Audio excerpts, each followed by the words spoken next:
It is simply supply and demand. If there's not a demand for a project, it cannot, for a product, it cannot be short. If there is not a demand for a project, for a product, it cannot be in shortage. The only reason why we don't know is because there is a demand. Everybody is trying to buy, trying to buy, trying to buy. The government recently advertised 40 houses out by St. Catherine Estate. 22,000 persons applied. So the reason why there was no shortage back then is because there was no demand.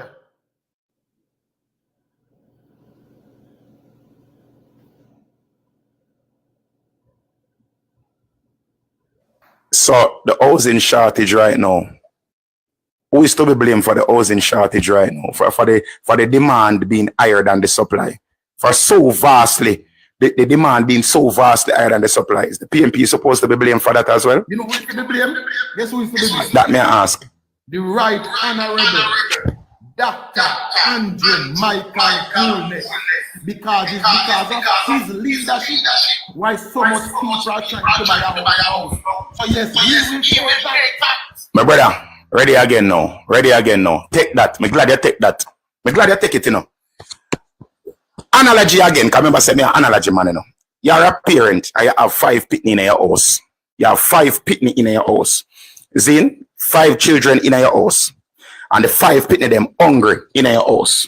5 pitney in your house hungry. See? And you only have $2,000 to feed the 5 pitney them. With the $2,000 to feed the 5 pitney them, are you going to buy a half pound of oxtail and a half pound of rice for cook them?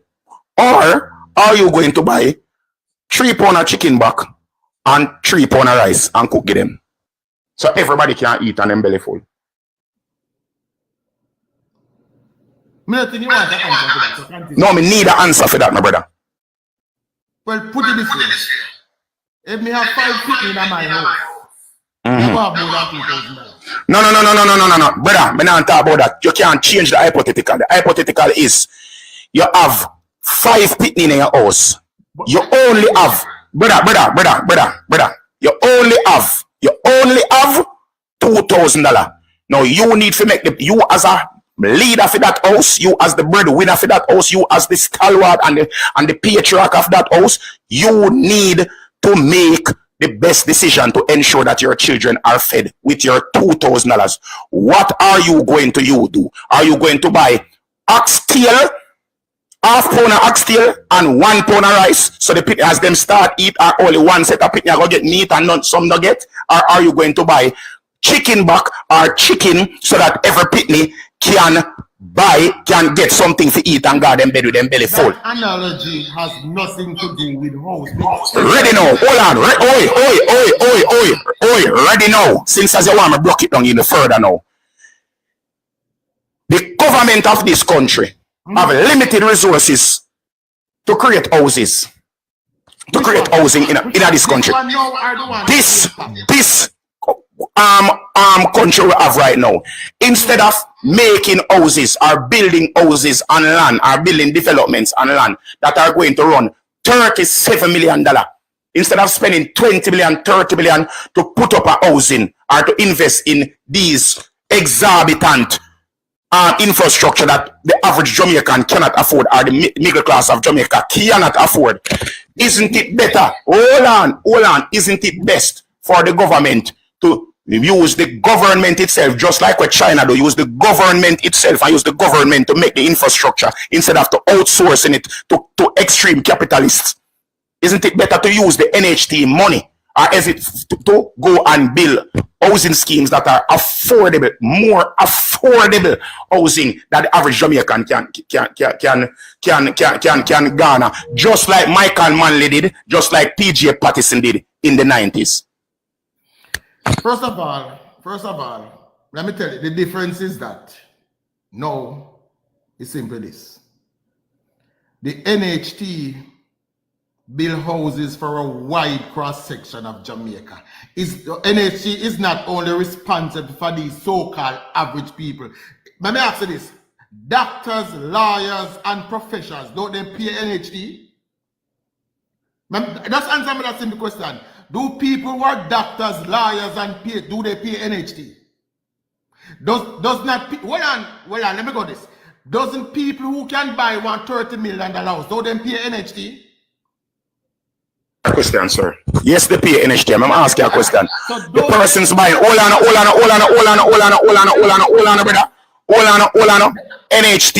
NHT benefits is for first-time home buyers. The persons who are buying these $35 and $30 million houses, are they first-time home buyers? Yes. By statistically, they are first-time home buyers. Lie. I don't have the stats. Brother, the majority of the homes that are the majority of these $30 million homes that are purchased are. Hold on, brother. Me shut up and make you. Me shut up, brother. Can you listen to me, brother? Can you listen to me? First of all, let me tell you, you have to understand. Same time, do any form of allocation, you have to allocate proportionally to the needs of the people. These massive developments are being built disproportionately to what is being built for affordable housing.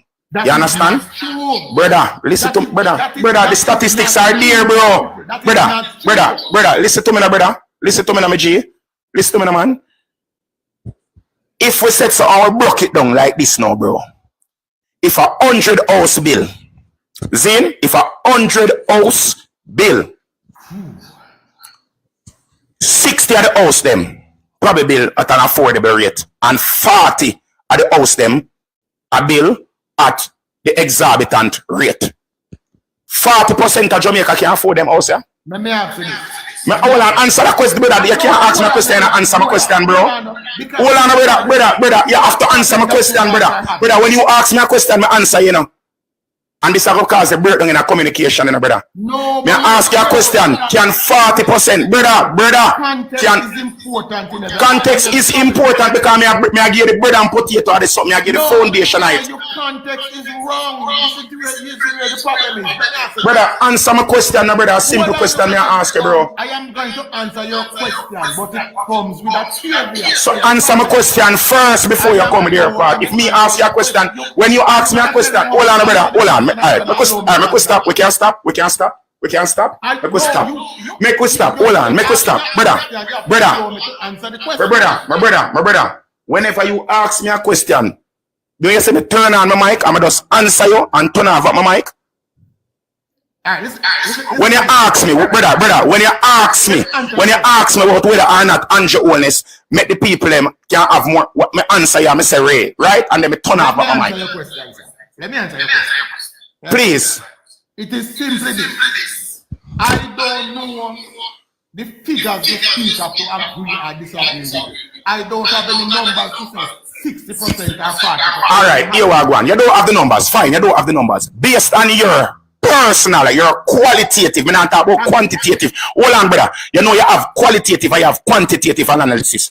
Quantitative mean you have numeric, like you have graphs, percentage, and I'm thinking. And then qualitative is based on your, qualitative is based on your personal observation and your personal belief. Based on your personal observation, I don't know if it's Jamaica you live, based on what you see on a day-to-day basis, based on how you see the country around, do you believe that 40% of Jamaica can afford to purchase a house over $35 million? 40% of Jamaica yes. $35 million. I ask do you believe that 40% of Jamaicans can purchase a house over $35 million? That's what I'm asking you. Yes. Bomberas. Oh, sorry about the bad word. Sorry. I get astonished a while ago. I couldn't believe. You believe, say, hold on. You believe, say, hold on, brother, hold on. What is the average income of Jamaica overall? I mean, I'll give you a chance to Google it. What is the average income? Average that when you add up, everybody will make the most, everybody will make the least, put it together and they divide it by the working population. What is the average income of Jamaicans in this country? What is the average income of Jamaicans in this country? I don't have that off the top of my head. But let me answer this question where you have. Let me tell you why you're misguided. Let me tell you why. Let me tell you where the misguiding come from. There are NHT houses, there is National Housing Corporation houses, and there are private developers. What you people do in order to get a rile is to say the private developers' house are NHT house. NHT build probably 2 scheme or 1 scheme we sell for 50, we sell for 13, we sell for $30,000 or $40,000. Majority of NHT scheme, probably about 90% of NHT scheme, sell for between $15 million and $8 million. So you keep mistaking the private developers with NHT. NHT houses, 90% of NHT houses are priced between $8 and $15 million. No, I am not saying that they don't make houses at the higher end of the market. They do. But what uno do for argument's sake, uno mix up the private developers with the NHT. That is simply what uno do in order to get a rile. NHT houses, NHT have lower income houses. St. Catherine Estate, you know St. Catherine Estate? St. Catherine Estate is for $7 and $8 million. That is lower income. What the other scheme we could have named? We have scheme we go up to $14 or $15 million. They do have house at the higher end, yes. But they also have contributors at the higher end.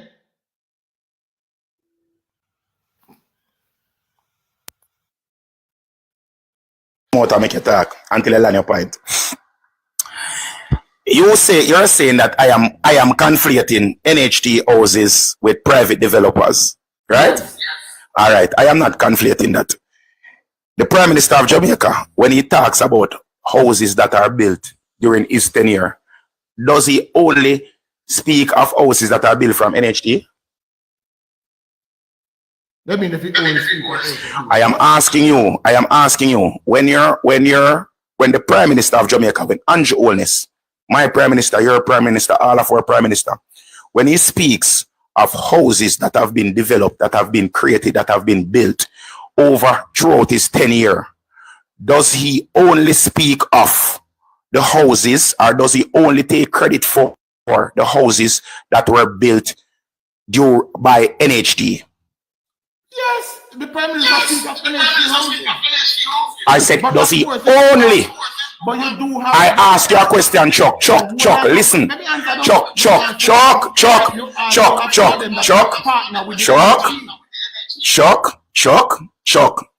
answer me this.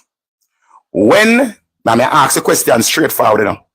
Whenever the housing numbers are put forward to say how many houses have been built throughout Andrew Holness's tenure, does he only take into consideration, or does he only take credit for the houses that were built by the NHT, or does he also encompass the private houses that are, hold on one second. One second. In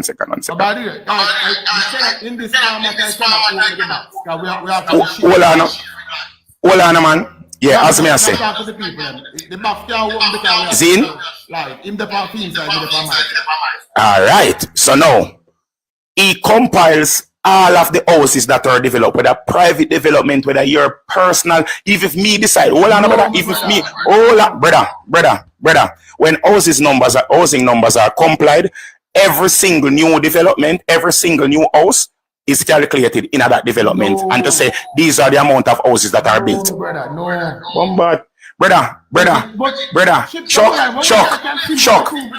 I am not saying that the Prime Minister say him build the house, them, you know, but when him put in housing numbers, as in how many houses. So if me buy a piece of land, I'm going to parish council, I'm going to get my plan, put in my plan, and say me I go build my house, and him come assess everything. I'm done build my house I build in the housing numbers, in the houses that were built under Andrew Holness. That are every Prime Minister, brother. So this is not me. Hold on, brother. Hold on, let me land my point, bro. This is not me shooting off a Andrew Owens or disrespecting him. Every single prime minister do this. This is how you calculated housing numbers that are built between 10 years. Well, bro, allow me to say, all right. Yes, when me done, you can tell me say I lie me at it, but I'm just done my point first. You are saying that private developers are building these things, which private developers do actually partner with NHT to build houses at them rated to them. Them have certain houses that are built at low income, and then some of them built at higher income rates, which is true. However, I'm going to ask you a question. I'm not even going to ask you a question because you're not going to answer my question. The NHT, the purpose of the NHT that Michael Manley made the NHT for, or developed the NHT for, the NHT was developed to create affordable housing, to expand own ownership to the middle class. That was what Michael Manley created the NHT for. That is the purpose of the NHT. The NHT was never developed for a private coffer. Zane, somebody say, how and all, man, listen, you know, people, you see people, and I can't tell you exactly how them people are talking, you know. As me say again, I'm going to repeat that part there. Whenever you carry your house, you have your land, and you go to parish council with your plan and your title, and them come and them assess your house, and your house is registered, it is calculated towards whenever it is registered. Me not talk about the man them go capture piece of land and fling up an unregulated structure. Me not talk about that. Me not talk about houses that are built due to regulations and due to the guidelines of the country. Now, the NHT was created to build affordable housing. Keyword, affordable housing, for especially with the owners and the middle class, to expand home ownership for the middle class of Jamaica. Now, to state that when you're building a community, you don't build community for poor people go over there so, and for rich people go over there so. The same person where you talk about, where Uno thought as one of the best prime minister them ever, Edward Seaga, understood that, especially in the development of Tivoli Gardens. You understand? When Tivoli Gardens was developed as a housing project, it was developed in a way to ensure that you have persons with high earnings would be living among persons with middle class earnings as well. So when you have middle class people living amongst high society people, it increases the property value for everybody. You understand? So it is a symbiotic relationship. So everybody property value go up. When you put only middle class and lower class people together, it brings down the property value. This was the brainchild that was one of the brainchilds of Edward Seaga when he created Tivoli Gardens. So for you to say doctors don't want houses and engineers don't want houses, nothing is stopping a doctor or engineer from buying a house in Old Harbour Village. Nothing is stopping a doctor or whatever. Houses are there and the land space is there that a doctor can buy and develop out of them places. It's not like say it is beneath a doctor to live in a housing scheme if NHT create it. You understand? However, NHT has reduced the amount of houses that they are creating while they are collecting a surplus.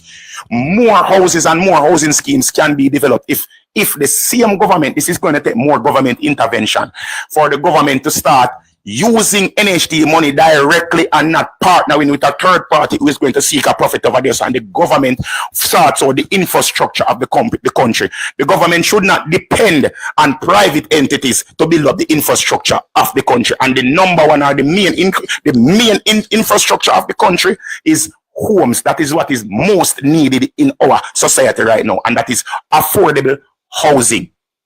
You understand? Thank you. Yeah, man. All right.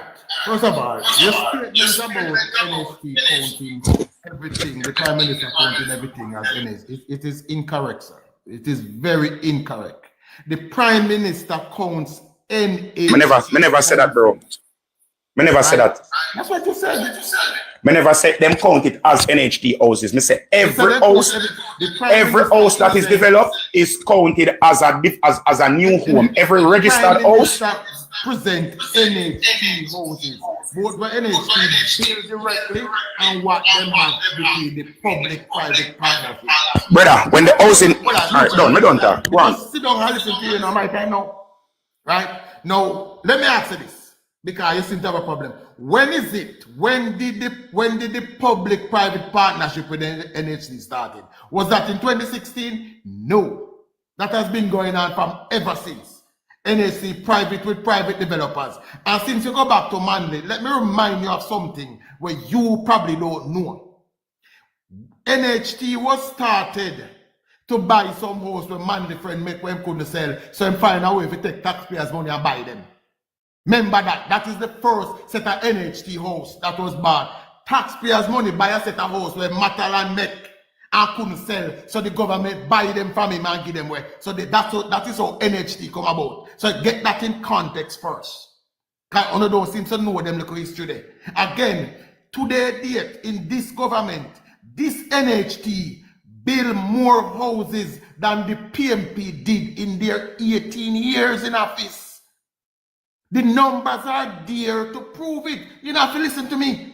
The numbers are there to prove it. No, I never tell you, say lawyers and doctors don't want to live in a certain scheme. What I said was that there are people at the higher end of the income scale that pays into NHT and also requires a benefit. So NHT will also have to construct some houses for them. There's nothing wrong with that. There's absolutely nothing wrong with that. People who are up there, the lawyers, the doctors, the entertainers who pay them NHT deserve a house. No, a doctor probably don't want a house down St. Catherine Estate. Nothing wrong with him, no one live there. Then again, a doctor might buy one down there. So for the doctor who don't want one down there, the NHT also must build something that he can buy. But what the concept you guys have is that everything, oh, average man. There is enough in Jamaica today for the average man who wants it. But what we have is a set of people who telling the average man, like you, Triple X, who tell the average man, say, unemployment is better than underemployment. Remember that your message, you know? Your message is that the better man sit down in yard and not do nothing than they go try a thing. Jamaica today, under this government, Jamaicans have more opportunity at home ownership than any other time. And that is why we believe that today we are seeing that there is a shortage. We never see it before because there was no demand, because people did not have the opportunity like they have today. And that is simply the fact.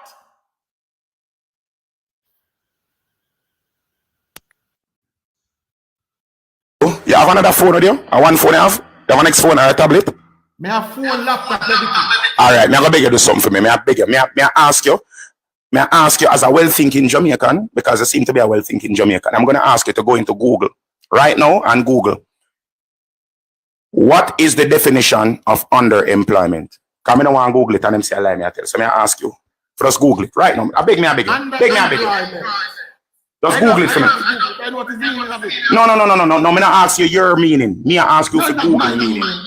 No, hold on. Me not ask you for your interpretation of the meaning. I'm asking you please to just read the meaning verbatim. That's all me I ask you, brother. I beg you. It's not take you 5 seconds. Alright, okay. No, and I say I go to school, brother. Because me could have read it, but I don't want to read it and them say I'm me, I skew it. Somebody else ask you, based on your bro. No. Brother. Me not talk about based on the explanation, brother. You understand? Because you say context matters, you know. So I'm going to ask you. I'm asking you. All right, you know want to read it? Let me Google it myself. Me can Google it myself.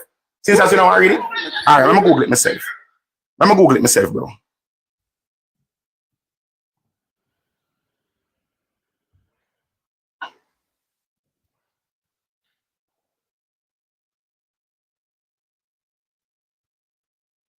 All right, underemployment refers to a situation where a person is employed, but their job doesn't fully utilize their skills, abilities, or education, or provides insufficient hours or pay, or provides insufficient hours or pay, or provides insufficient pay. No, the reason why I said in some cases, one thing I mean, you know, me not talk in a extremes, me not talk in a totality. Me talk with margin for error.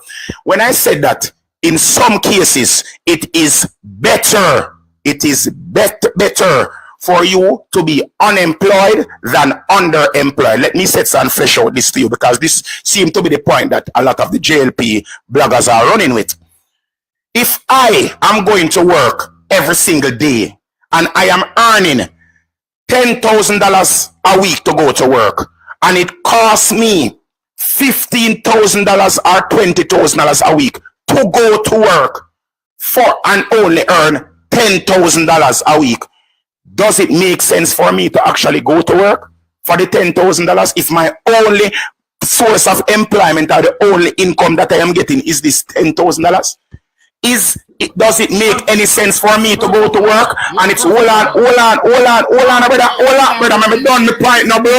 There's nobody doing that. What you say?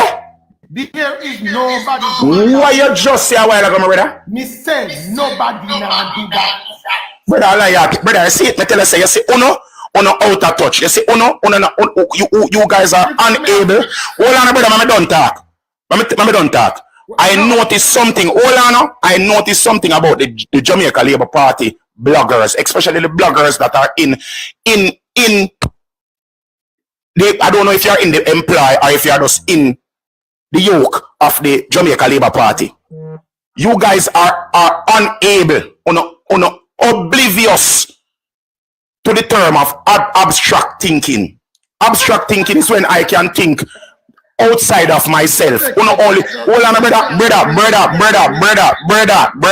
brother. Based on how you conversate and based on how you argue topics, you only speak based on what it is that you feel like, what it is that you are feeling, and what it is that you and your immediate circle is experiencing. That is what everybody is experiencing. And I say it go bad, man. You have people nowadays where I work, bro. I'm going to tell you this. I mean, I talk about people who make minimum wage. I talk about people where earn good paying salaries who are still underemployed. Me I talk about people where I go work and I collect $120,000 a month, $200,000 a month, and they are still facing underemployment because it costs them more to go to work than it costs them to stay at them yard. Because them bills, when you compile your bills at your yard, your student loan, when you compile your light, your water, your rent, your transportation to go work, to feed you, to clothe you, and to sustain you throughout that job, it is way less than what you, it is way more than what you are earning, and that is a form of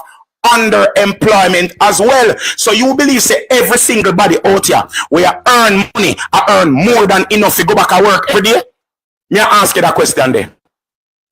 My time now? Yeah, you're right. May I ask you that question? Can you answer me that question there?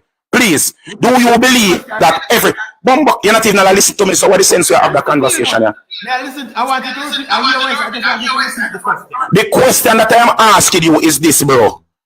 Do you believe that every single person who goes to work every single day, these people are earning more than enough, are earning enough to go back to work every single day? Yes. Bumbo rascal. Brother, you don't live in Jamaica, and you don't know what go on in the world, and you don't understand how people life ago. You are lost. You are lost in. Hold on, brother. You are lost in your own delusions. You can't talk. Here is the difference between me. I am not here trying to appeal to people's emotions to get them to turn against us. I am telling you reality. I'm not appealing to emotion. I'm appealing to people. No, let me. Mute your mic. Let me get there. Virgin, Jamaica today is filled with more opportunities for people to earn a livable wage than at any other time in our history. Now, you speak of scenarios where people are living above their means. If I give you, hold on, listen to me carefully. If I give you a job, I am paying you $100,000 a month. You go forth and you take loan, we have take up $80,000 out of that $100,000. And when you done, you only have 20 to live off. I still $100,000 me I pay you. The problem what we have in Jamaica, Triple X, and this is what you learn, is not that people are not earning good salaries, is that people's priorities are screwed up. And unless we make people in Jamaica are financially illiterate. It's not that they are not earning money, it's that they are financially illiterate. And that is what we need to tackle. So even if you see the same man, if he is financially illiterate and you give him $1 million a week, he will still broke. Because he is financially illiterate. And that is the biggest problem. We have people who drive taxi out every day. We are make $40,000 a day, but then broke at the end of the week. Because them financially illiterate. We have people who are work them good salaries, but them say the wig, them have to buy $100,000 wig first. That is called them priority is mixed up. So if you find somebody where you say $120,000, and when them done, it costs them more if you go back to work. You know, believe that them need to recheck them finances, Reggie. We are financially illiterate in Jamaica, and that is our #1 problem.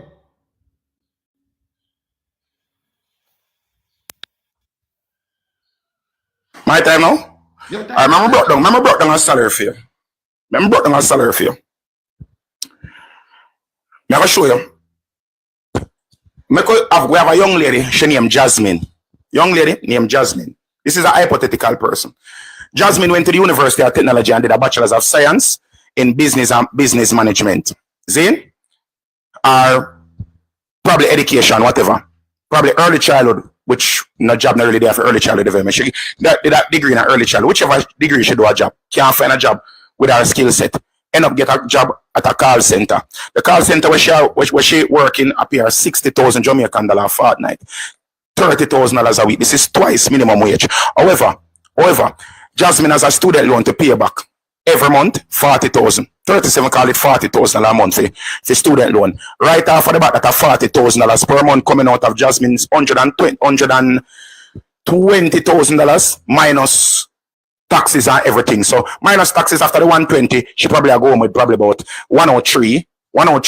Student loan come out of the 103, left her with 60. Remember that she probably more than likely Jasmine is somebody from the rural part of Jamaica, because 80% of the students of the University of Technology are from rural Jamaica. So she doesn't have a family back in Kingston, Jamaica. So she has to she has to move off campus, and she has to find a domicile where she can live. If she's going to rent a one room where she's sharing in proximity where she can travel to work, let us say she travels to work by 2 motor vehicles to work, where she have to take one, go to the terminus, and then one to work. She will get a house in there. So outside of Kingston, you look on an area where you have to take 2 buses to go work. So you're working at like Half-a-Tree, New Kingston area. You're going to need roughly about, say you work at New Kingston. You need, if you live Duane Park, see, and you get a one room, where probably a share kitchen, share bathroom, you look on cheapest, you look on about $35,000 a month. You probably get your own bathroom, but you have a share kitchen. $35,000 a month. How much money did she have already? 40,000 from that left 60,000. So she have basically 63,000 minus 35,000 from the 63,000. Leave her with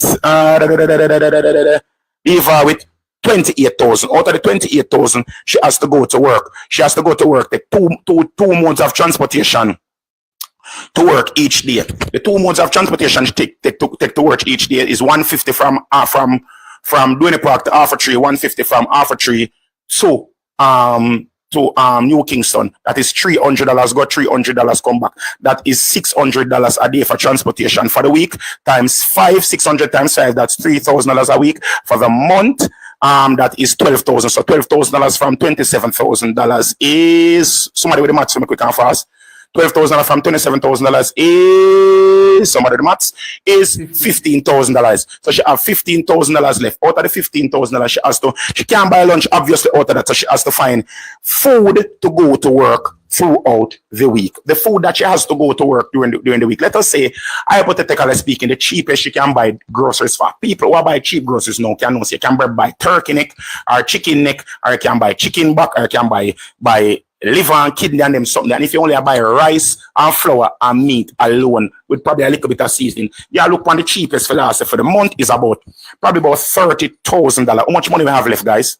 How much money we have left, guys, out of the 32? So we're at negative $15,000.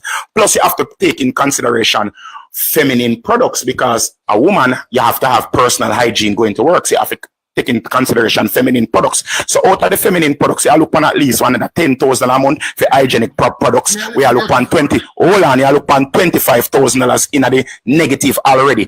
Plus, remember, you are going to work as a young lady and you are going to need clothes. These places that you work, they do not provide you uniform. So you have to buy clothes and them something there to actually go to work. So with the clothes that you're going to actually buy to go to work, you're looking at, say, even if you're going to buy the cheapest, because you go up on Shein, go cash out some things for sale, you look and say, all right, for the month, you go probably spend probably $100 a month to buy things so you can go to work, so you can take care of the awareness, because you have to understand, say, self-image is on the Maslow's hierarchy of needs, with the psychosocial needs, right? So you need to take care of yourself. Zine, so I could say she put on another 15,000, under 25,000. This is the bare minimum. She don't buy a phone card, she don't contribute to light bill, she don't contribute to water bill in the house she live or anything as yet, and she's already $35,000 over budget, and she not contribute to light bill, water bill, and she still not buy no phone card put on her phone so can communicate all now.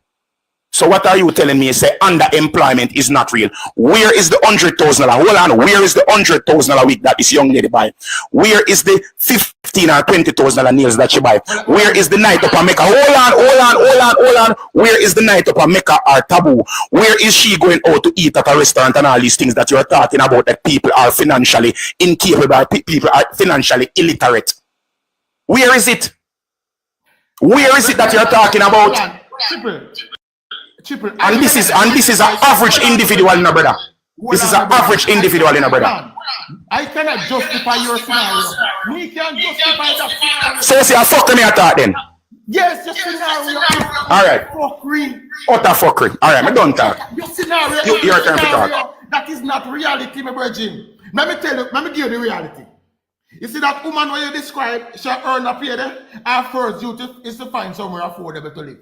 Yeah? And you say she come from rural Jamaica. Well, I know. You see, well, I tell you what reality is now. You say she come from rural Jamaica. You see, thanks to the investment that is being made now, she can go back home and live and jump on a JUTC bus and come and work. So she not have to pay no $40,000 rent.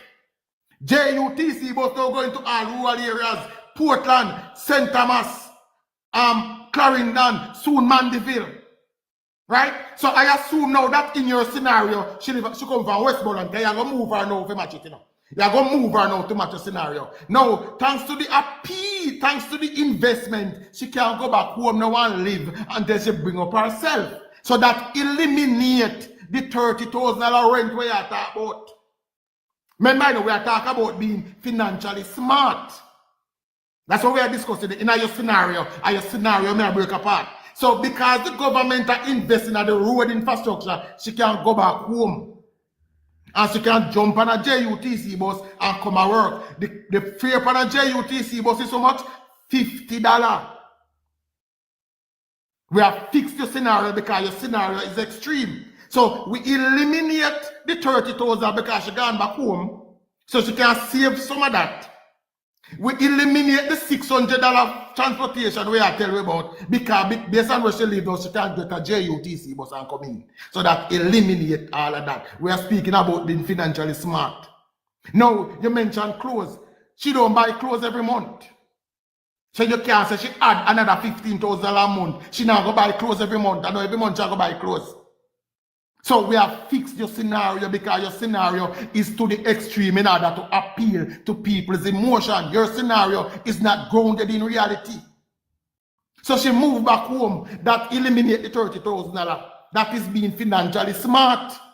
She take a JUTC bus, she only pay $50.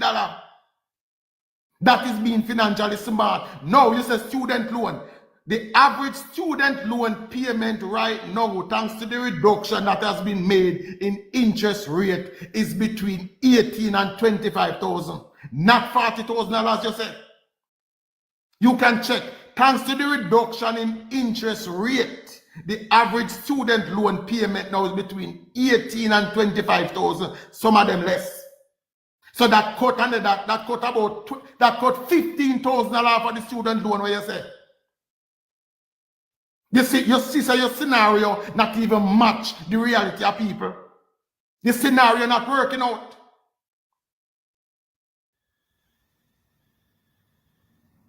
Your scenario is not working out. So she can realize and hold it for savings. No, when they say go shopping, hold on.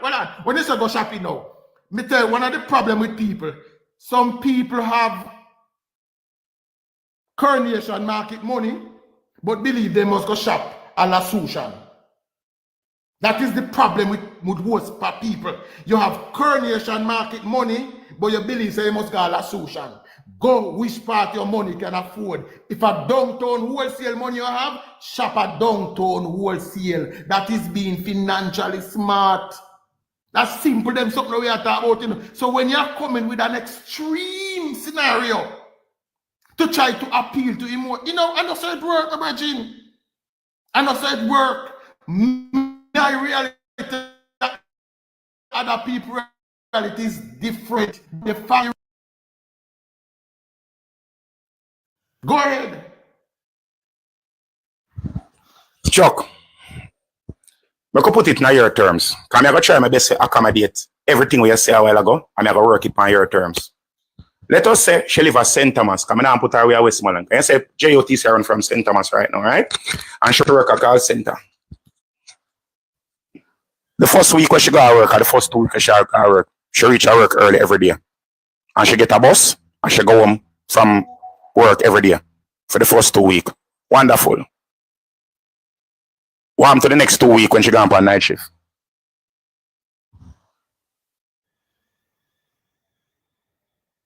Warm to the next 2 weeks. Warm to the next 2 weeks when she go on night shift. When she go on night shift. Because that's how call center work go. 2 week morning, 2 week night. Oh, good. But let me tell you something. Hold on, my brother. Hold on, come here. Hold on, you don't have to answer for that. Hold on, you don't have to answer for that. Hold on, me address the thing them when you say piece by piece. You don't have to answer for that. Hold on, Chuck.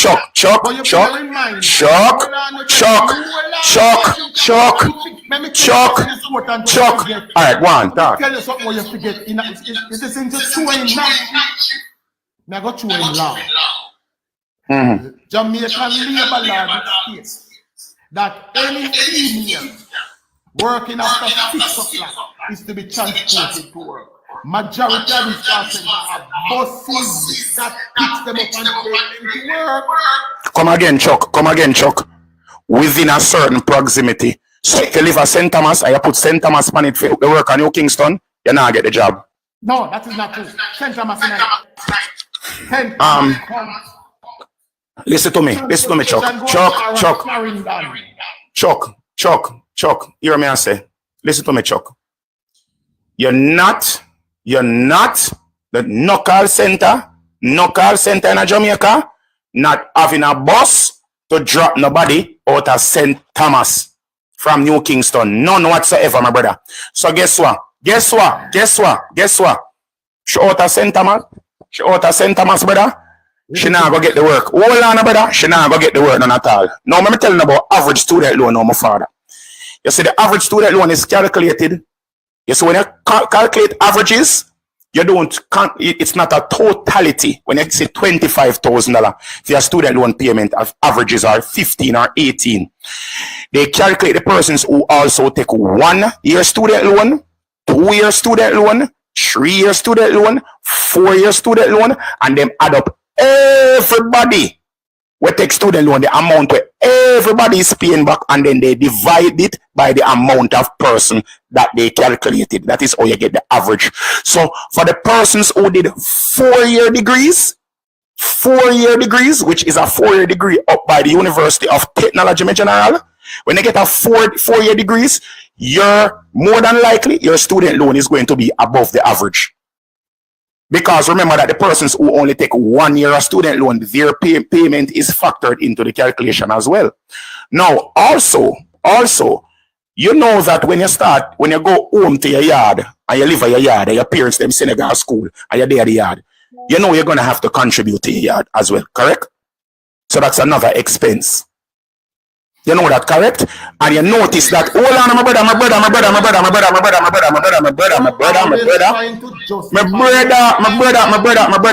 Listen, all right, here we go. Chuck, this is what you fail to believe. You believe so you can omit certain facts and omit certain responsibilities and have it your way for it to balance in your head. You understand? If you have to omit things, you can't omit. You have, brother. Let me tell you something. All right, hear me say no, brother. Hear me say no. You see me have a quantitative mind. I have a mathematical mind. Me suffer from dyslexia. Me not good with the words and reading, but you see numbers, and you see facts, and you see calculations. Me excel upon that. Me is a savant when it comes to that. No. All right, okay, all right, that's your opinion. But when it comes to numbers, numerically, when you have sets and you have balance out things, me numerically, me great with it when it comes to once me sets up, find the formula, if you plug the formula, me great with that. So me now go sets and negate out certain factors. If me I work an equation, every aspect of the equation, every integer has to be accounted for. Everything has to be accounted for. When me I set something, I say me I go do something, I make a budget. If I make a budget, me have to encompass everything when me I have expenditure for. You can't make a budget and say, oh, boy, me now factor in for what me have to spend over this. So me only have factor in right on the budget balance. The budget is not balanced if you don't factor in everything. You are saying that me I go jump and say, oh, she can go move back with her parents. If she move back with her parents after 20 years or 24 years of her parents mining her and she move back at the house, she has to start to contribute. She has to start to contribute to the house. But will that contribution? Me not try. Somebody say me I tried. All right, here we go. You see reality. Reality, brother. Not because the reality doesn't paint a picture to your narrative. Me can say so. Cause me could have said so. Me could have make it worse and adding be more. You notice when me stop the calculation at negative 35,000. We never factor in light bill, water bill, cable, internet. Me never factor in them money there, none at all, my brother. You understand? When me said so, I put in $100 for clothes. I was being very generous to the budget because $100 does 15,000. That a miscellaneous money. Now when me put in clothes, me just put in clothes as a constant for all it there. So, but that is miscellaneous. Obviously, everybody don't buy clothes at one time, but everybody has miscellaneous money. Things come up every month where you do not calculate for, and every budget. Hold on, my brother. Every budget, every time you budget, every budget you have to set aside, brother. Hold on, man. With the comrade-minded people. Stop talking about comrade-minded, no, brother. Is a doom and gloom. And a doom and gloom, brother. Me I show you what is there, brother. It don't make no sense. You have a false narrative. Yes, the worst case, and that is your scenario. Oh, it's not the worst case, my brother. Oh, it's not the worst case. Me could have tell you say the woman phone screen mash up in the month. Me could have tell you say somebody rob her and take away her purse. Me could have tell you say NCB sets and charge some money out of her account whenever they go. Me could have put in them they are doom and gloom, bro. One of the call center workers, we are getting $120,000 fine. Why never pick one of them the same scenario? How much call center worker get $120,000 for a night? What percentage? Most of them are get 30. And a 30,000 for me say $60,000 a fortnight, brother. That I just tell you. The majority of them I get that. That's how the majority of them I get paid. Brother, what the salary for? What the salary? What is the one more rascal? What is the salary? What is the brother? What is the all right? Brother, I'm gonna tell you something. Brother. What you need to understand is this, bro. The same thing when you talk about supply. Somebody said 60 to 65 is what call center workers get. That's our most. All right, brother. All right, yo, I'm going to run a poll on my side. Ladies and gentlemen, if you have a family member or if you work at call center, how much do they get paid per week? You're going to read them out as them come up here. Please to comment in the comment section below. How much does the call center worker get paid per week? And remember that the 120,000. 40, 35, 80, 30. Calm down, brother. Calm down, brother. This is what you call qualitative research. It's a question I'm sure about 30, 35. Zin, 45, 55. You understand me? I say 25, 28, 20. 18, 28, 25 work at call center to brother. Of course, that and at fortnight, a weekly pay we are talking about, brother, not fortnight, brother. That's why I tell you if you're listening, okay, you notice everything we are talking. I have to ask you for repeat. You notice, all right, here, talk. Call centers are paid for. Ask me, my brother, why is it that when it comes to Jamaica, you always pick out the worst of the worst? Now, my thing, my virgin, me never sit here every day, and tell nobody say we're perfect, But we have to bear in mind where Jamaica is coming from and where it is now. In 1995, 96 to 2000, we would have been discussing the people that we are work at them call center. When they don't work, them now get no pay. Because guess what? Them no make no sales that day there.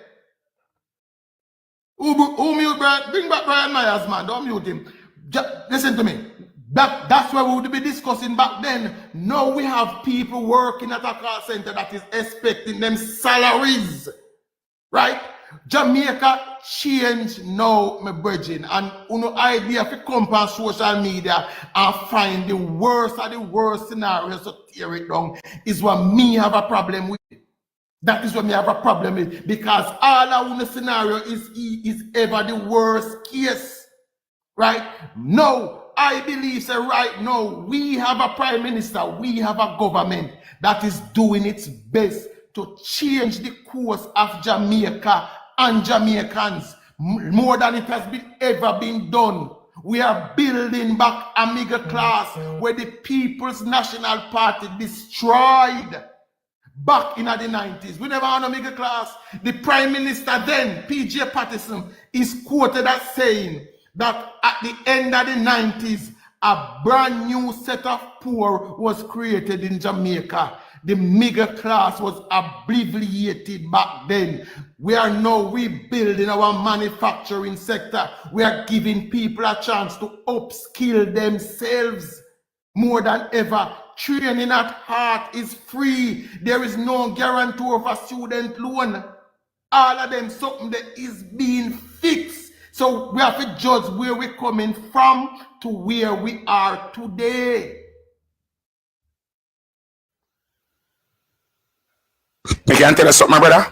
Tell me anything you want. All right. Here we are going on, my brother, bro.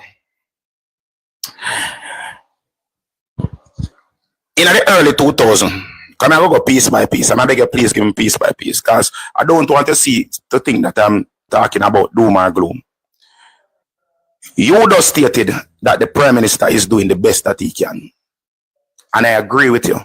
Andrew Holness is doing the best that he can. He's doing the utmost best that he can. Unfortunately, his best is not good enough. We want more than his best. Unfortunately, with all of the things that you're stating right now, the people of Jamaica are not feeling it. You understand? No, you are. Hold on. I shut my mouth and turn off the mic and allow you to talk. You understand me, I say? See? So you are stating that he is doing his best, and I do not disagree with you that is the best that he can do. I am telling you straight that him just can't do no better. Because the best is him do him utmost best, and this is your words that he's doing his best. But as we say, his best is not good enough. All right, question. And all I want to read, I'm not ready for your question me yet, because I'm me talk. You did have your opportunity to question when you were talking. Now it's my time. You are stating that student loan is free now. You don't need a guarantor now. That is good, but that was inevitable. I don't know if you know how student loan. You did take student loan? Did you take student loan? May I ask you, did you take student loan? Hold on, before me answer that, what do you mean it is inevitable? It was inevitable for you to get rid of the guarantor system in Jamaica. No, it was not. It was a government policy. Hold on. It was a government policy, but I'm going to ask you a question. if everybody needs to carry in 2 guarantor, if every single person who is going to take a student loan need to carry in 2 guarantor, and one of the requirements of a guarantor is that they had never signed for a student loan, right? That is one of the requirements, right? So for you to be a guarantor, you cannot be a guarantor for somebody who is already on student loan, and the person who you are a guarantor for would have had to have good payment history to pay off them for you to be a guarantor for a new student. Now, if two people out of the country, and plus the person has to be working and the person has to have standing and all them something for them to be able to be a guarantor for you, correct?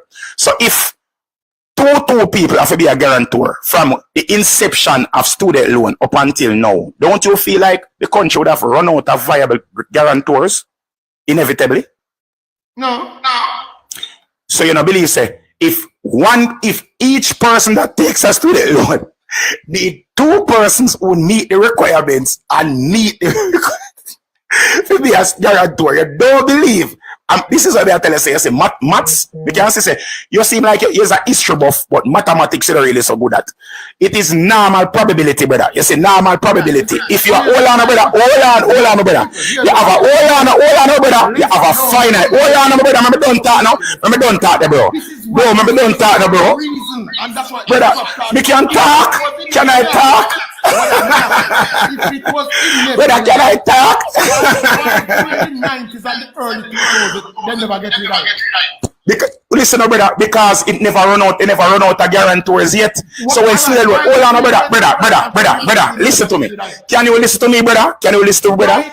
Brother, can you? All right, era, brother, listen to me. Listen to me.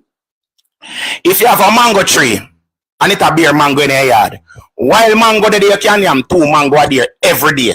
Every day you can yam 2 mango while mango time there can't mango there enough. Brother, me not talk to you now. Hold on, brother. Me not talk to you because you're not listen. So let me just talk to the audience so they are so right now. If you have a mango tree, a mango there on the tree every day, every morning you get up you can yam 2 mango. Every morning when mango there on the tree in abundance. The more mango you eat off of the tree, the less mango you there on the tree. There must comes a time when you run out of mango, and guess what when there's no more mango on the tree, what you have to go do? Stop near mango. So that is what happened with student loan, bro. So when you hear them come talk and say, yo, you don't need no more guarantor. Inevitably, you would have never need no guarantor, or you couldn't get no guarantor because student loan is a business. Whether or not it's something that it is a business, it is a business. And if there is no, hold on, brother. If the hold on, brother, me don't talk, brother, me can't done and land my point, please, bro. Please, me I beg you. Me understand say you don't want to hear me say, but allow me. You understand? Student loan is a business, and if you cannot find any guarantor and them cannot get any loan, the business are gonna mash up because you can't get the new loans. You understand me? I say so. What evidence you have to prove that there was a shortage of guarantors in Jamaica? Brother, where is the evidence to prove that? I give up. I honestly give up. Chuck. I give up. I honestly give up, Chuck. Chuck. No matter how much proof me give you, you're gonna be stuck in your mindset, Chuck. You know say Chuck. You know say alright, Chuck. Alright, Chuck. Have you noticed that throughout this entire conversation, I have given you so many concessions. There are so many things that you have said that I have conceded to. Hold on, that I have conceded to. And from we start this conversation, you have not conceded to anything that I have said to you. Nothing at all you have conceded to, not one. You have not, because hold on, brother. Let me explain to you what communication is. You see, effective communication is not only about you spewing your points. It's about you listening and understanding and comprehending and processing what it is that I said, and then you said so, and you put it in relation to what it is that you already have in your head, and then you can respond to me adequately. For me, the only reason we are still on this on this live right now is because I have been giving you concession. If I had the same mindset that you had, or the same approach to this conversation or this discussion as you, we would have evolved into suck your mothers from a long time, because this is how I see most. No, I not literally mean that, my brother. I not literally mean. I just use it metaphorically. You understand? As in, we would have start cuss and shout off at each other and would have to jump off of the line. But we have to give concession to the persons who we are having a discussion or a debate with, because because everything we are talking about, me still look on it from your point of view, but you have yet to look on anything from my point of view. Zin? All I'm saying, you made a statement. Beautiful. You made a statement that says we would have run out of guarantors. That's why it was done. And I'm asking you, give me the numbers that tells you that there was a shortage of guarantors. Give me that number. Defend that point that you made. You say you're a numbers man. You say you deal with numbers. Show me that there was a problem with the student loan getting people to have guarantors. Show me. You say it was inevitable, You say that's why it was done. I'm asking you. You say you're a numbers man. Show me the numbers that says people had a problem getting guarantors. That more you defend. All right. Ready? Listen, I'm going to give you our next concession right now. I don't have the specific numbers. I do not have the specific numbers. Chuck, that is my concession that I just gave to you right now. Can you give me a concession now? I'm going to ask you this now. Is the amount of persons in Jamaica working class, is it a finite or an infinite number? You mean the working class? Mm-hmm. Is it a finite? It's finite. It's infinite. There's an infinite amount of persons that are implied in Jamaica. May I ask you a question? Is an infinite amount of person? Question is an infinite amount to chap, me I try add you as a third one, but you cut it off instead. I didn't Batman because I want to slap him, because this brother here, this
where Cuba is today.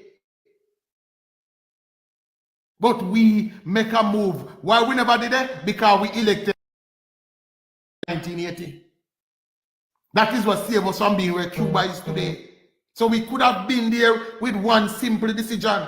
But maybe they have to talk about Cuba and then think they're right now. We could have done this about they have to talk about Cuba. Well, who want to talk about Hold on. You just said something a while ago. I'm after about you. You are saying that China allows capitalism in China. Yeah.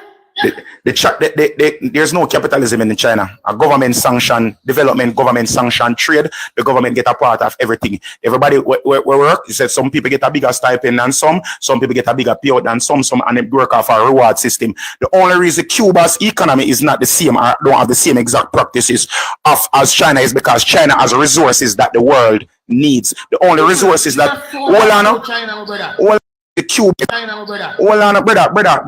You can't tell me about China, no, brother. You can't tell me about China, no. You can't tell me about China, no, brother. You, brother. You can't tell me about China. May I tell you this straight? You see, your perception of China are the Western world's propaganda of China. Hear me and say, no, brother. Bro. Your assessment of China is wrong. All right, when we done that, Chuck. Hold on, Chuck. Hold on. Based on what you are saying, the only resources that Cuba has, that the world would actually need, is human resources. You understand? And because of the sanctions placed, remember that sanctions were placed on China too, by America, whole heap of sanctions were placed on China from America, But because China has so many different natural minerals and resources and labor force and the industrial, the Chinese government invested in infrastructural development so hard and so highly, and manufactural development over there, that the entire world, when we went into the commercial, when the world went into a commercial boom, China capitalized on the manufacturing, the manufacturing demand of the world, and offered labor at prices that the entire world, manufacturing at the price the entire world could not offer labor and manufacturing at prices that the rest of the world could not compete with. And for companies that in this capitalistic society because capitalism is thus an insatiable greed, because these persons wanted to maximize their profitability and their profit margins, they outsourced their manufacturing to China. And because they outsource their manufacturing to China, they also send all of their patents to China, all of their technology to China, and then the Chinese government was smart enough to reverse engineer everything that came into the country. So everything that come into the country to be made, China broke it down. Whether or not them say, them only send certain parts for them assemble. Chinese government took it and reverse engineered and taught their countryman how to do it, and then they improved on that technology. And what China started to do use soft power. America use hard power and soft power. China use soft power. Hard power is military might, by putting military bases all over the world and forcing people that stick over them head to say, okay, you have to use our currency. That's a hard power. Soft power like US aid and them things where them sets and send money and aid and monetary things to other countries, and them something they say, all right, boom, them thing I want to follow it for. Now hold on, I'm not done yet because you say what we have to go into this, because this is something what is very, very, very, very important to see what going on now with Donald Trump and what affect Jamaica right now. So what China did, China used soft power. China used manufacturing to offer people manufacturing, because they had infrastructure that they created and technologies and technique that they created to make infrastructure, buildings, roads, water reserve, power reserves, and all them something. Power development of energy development and them something. And they offer this instead of putting military bases on every continent. The Chinese government sent out its workers and its engineers all over the world to invest in other countries' infrastructure. Offer them to build them housing. Offer them to build them for no upfront cost. developing the infrastructure of several countries, developing a relationship between governments and countries so they could infiltrate these countries' economy and their governance. So, this is how they counteracted the sanctions from the United States government. Now, Cuba did not have those opportunities. That is the only reason why Cuba's governance is different, because Cuba does not have the manpower and Cuba does not have the resources and the natural, when I go like natural resources for that. Let me tell you why you're arguing. Here's why you're arguing. Okay. Mute your mic. Here's All why right, here we go. I'm going to start black people now. No, you have a black man. No, I'm going to start black people now. No, man, I'm calling start a name, man. The same time people start talking about my family and them something there. Them have to get a black. But here is where your argument fall apart now. You say because of the sanction, it prevented Cuba from doing the same thing. Now, how sanction work is that if you're under sanction, nobody is allowed to do business with you. No such work. Then this idea that China send all our people around the world despite being under sanction don't make sense. Now, I am not saying that Chinese don't have people around the world working, you know. But China developed their economy. What they realized was that socialism alone could not work. You need capitalism to do it too. That is what China realized. And you could have cried from now till next week. That is what China realized, that capitalism have to work hand in hand with socialism. That is what China realized. That is what the president realized. So they open their market. So you could have gone round. That is the realization that China come to. Say socialism alone cannot work. Cuba, I just said Cuba is the most, you say it, you know, your words, not mine. Cuba is the most educated in the world. Then why Cuba now sell teachers, nurses, and doctors all over the world? Why they not do it? Because them don't believe. Hold on, stop. Why them not do it? Answer that question there. Because them socialist government don't them want. No. Brother, stop talk foolishness, brother. You just said it a while ago. Say Cuba under sanctions. That's why them can't send it all over the world. That's why, hold on. That's why Mark Rubio, hold on. Hold on, brother. That's why Mark Rubio, that's why I tell you, say, the only resources that Cuba have is human resources. And you can block human resources from a country. It's easy to sanction human resources, brother. It is easy to sanction human resources. And hold on, brother. That is exactly what the United. What is it? Why Mark? What was the controversy when Mark Rubio when Rubio come to Jamaica? What was the controversy when him come here? Me don't know the controversy. You don't know about the controversy. You don't know about the people them talk about. Say, oh, when them say about any country where have Cuban doctors or nurses working there, will be sanctioned. You don't know about that, and will be tariffed. You don't know about that.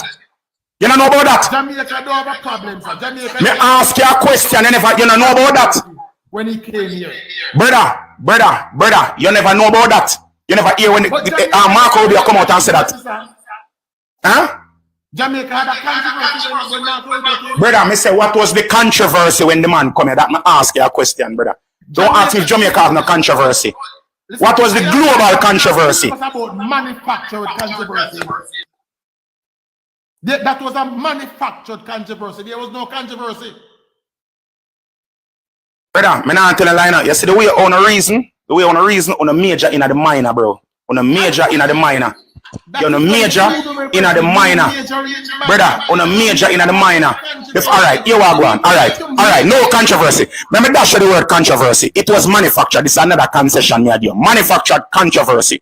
Don't you know about the statement that was made by the United States government that stated that any countries that had the Cuban doctors, nurses, or teachers in their employ would face sanctions and tariffs from the United States government? Is the first you're hearing about this? Yes or no? Was that the word from the U.S. government, Triple? Did the U.S. government say anybody that have Cuban doctors will face sanctions? Was that the word from them, sir, or was that the manufactured word? That is the exact, brother. Me personally watch the press secretary of America say that in the White House on the pulpit. Me personally watch that myself when she say it. So where you tell me say, hold on, where you tell me say, hold on, brother, hold on. Are you telling me say the people, hold on, my brother, are you telling me say are the People's National Party AI generate that statement come from the put out? Are you telling me say the People's National Party AI generate that statement and put it out? That is not what they said. Brother, that is not what was said. That was not what was said by the press secretary. The press secretary came on the pulpit of the United States government, and the press secretary come out and she said, any country that has Cuban doctors, nurses, or teachers in their employ will face sanctions and tariffs from the United States government. All right. You say, me not give you no concession. Let me give you one day. If that was the statement, does Jamaica have Cuban nurses and doctors today? Does Jamaica have Cuban nurses today? Yes, Jamaica have Cuban nurses and doctors. What the difference between our agreement with Cuba and the other Caribbean country with Cuba? Ask yourself that question, bro. Ask you a question. No, what is the difference? What is the difference? You said the US, anybody, you have to mute your mic, so the people can hear your mic. You said, your word, you said the people say anybody that has Cuban nurses and doctors will be sanctioned. Jamaica have Cuban nurses and doctors. Are we under sanction? That we weren't going to go under sanction. No, now we get a concession. No, we are not under sanction. I'm going to ask you next question. When did we learn throughout the visit of Marco Rubio that we were not going to be under sanction? Was it when him land, or was it after him go in at the meeting with Andrew Wellness and come back out? My government, mute your mic, that is important. My government and my prime minister knew before, because based on the condition that the American would have laid down, we knew that we weren't in any violation. So we knew before.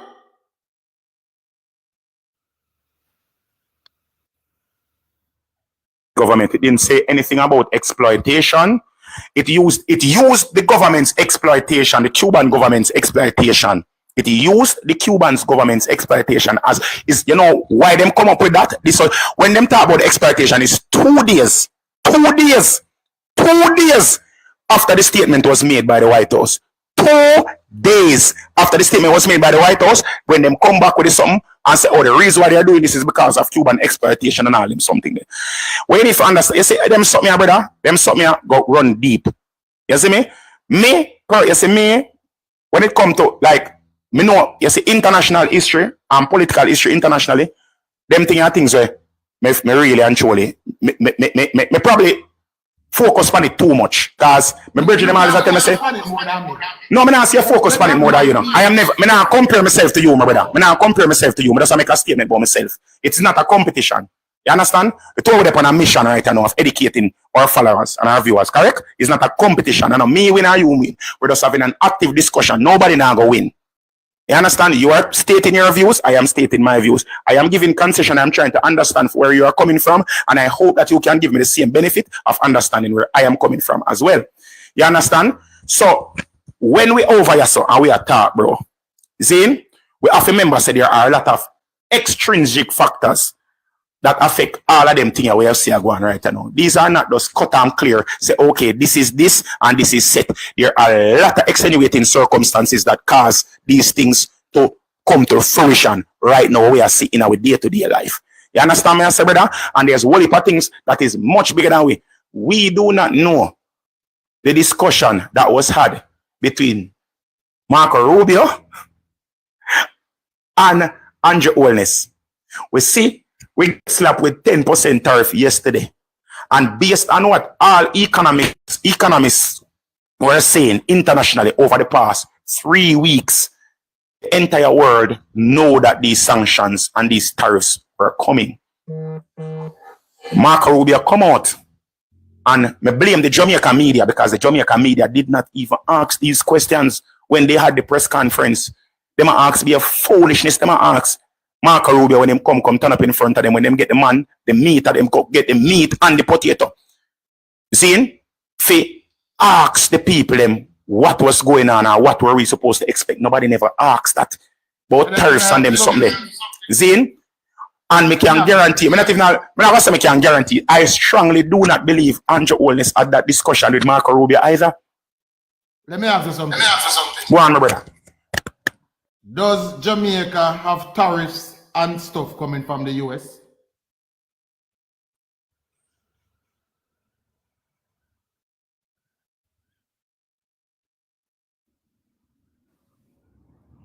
Yes, we do have tariffs and stuff coming from the US. So the term reciprocal tariffs, what does that mean? I'm glad you said that a while ago, my brother. I'm glad you said that a while ago, brother. So based on what you're saying, you're feeling that Donald Trump's tariffs are justified. Chipper, I ask you a question, my brother. I just ask you, brother. I ask you a question, brother. Yes or no, brother? More you mute your mic so you can answer the people in from the side. All right, but where you answer, yes, sir. I'm going to turn off the mic and where you answer. Do you believe that Donald Trump's tariffs are justified and fairly calculated? If I believe that they are justified, no, I don't believe they are justified. But let me ask you this now. Hold on. For your argument to make sense. You have to tell me. Donald Trump put tariff on one island in the Mediterranean where be a penguin live. You know what that means? It means that Donald Trump tariff was just, as in member one country near me added to the list. There was no scientific calculation. There was nothing behind it. It was just Donald Trump being Donald Trump. It was just Trump being Trump. There was no scientific behind it. There was nothing behind it. It's just me being a tough guy. Right? So when you say you don't think Andrew Holness speak to Ruby about that, you cannot say that, Virgin. Every official visit has two components. Private discussion between the leaders and then a public discussion. It is nothing new. It happened when Obama come here. It happened when Queen Elizabeth, all of them do it. But as me say, the tariff is simple. Trump said, if you have tariff on my goods, now put it on your goods. Now, did Jamaica know they were on the list to be targeted and what Trump called Liberation Day? I don't know that. Maybe Rubio mentioned it. But let me ask you this. What can Jamaica do to tell Trump to take away off of the list? Is there something that Jamaica can do to take away off of the list? No. The US president have a right to tariff anybody they want. Does the tariff they put on have nothing to do with the Jamaican people? No.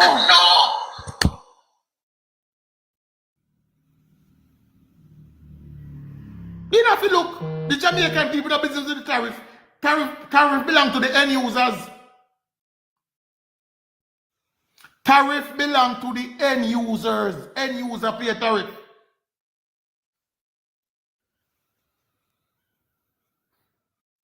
End users cannot afford the products that leave Jamaica.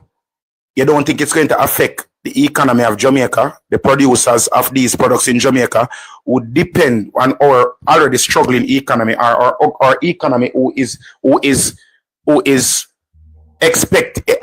seeing growth now. Don't you believe that is going to stun the growth of our economy? Don't you believe that is going to hinder further progress in the economy? Don't you feel that it's going to be like a weight around the neck of our economy when our producers who are producing, our farmers and other small industries that are exporting to the United States of America, when they have these tariffs coming upon them, and then we who import so many things from America, and the goods in America are going to actually get more expensive for us to, the raw goods that we are using from America get more expensive, and then our goods that we send to them is going to get more expensive as well. And don't think that will affect the economy? All right, let me answer this here now. All right, so there was already tariff on goods coming from America, some of them, right? So there was always a 10% tariff there. But let me say this to you. You see, in order for your argument to make sense, Jamaica would have to be the only country that get that tariff. But the tariff is everywhere. That means the only way to go affect we is if we sell something to America what them don't want. If we export bread to them, everywhere else we sell bread have the same 10%. So it's not gonna be that you will get it somewhere cheaper. No, everywhere have the same 10%, my virgin. So the tariff go to everybody.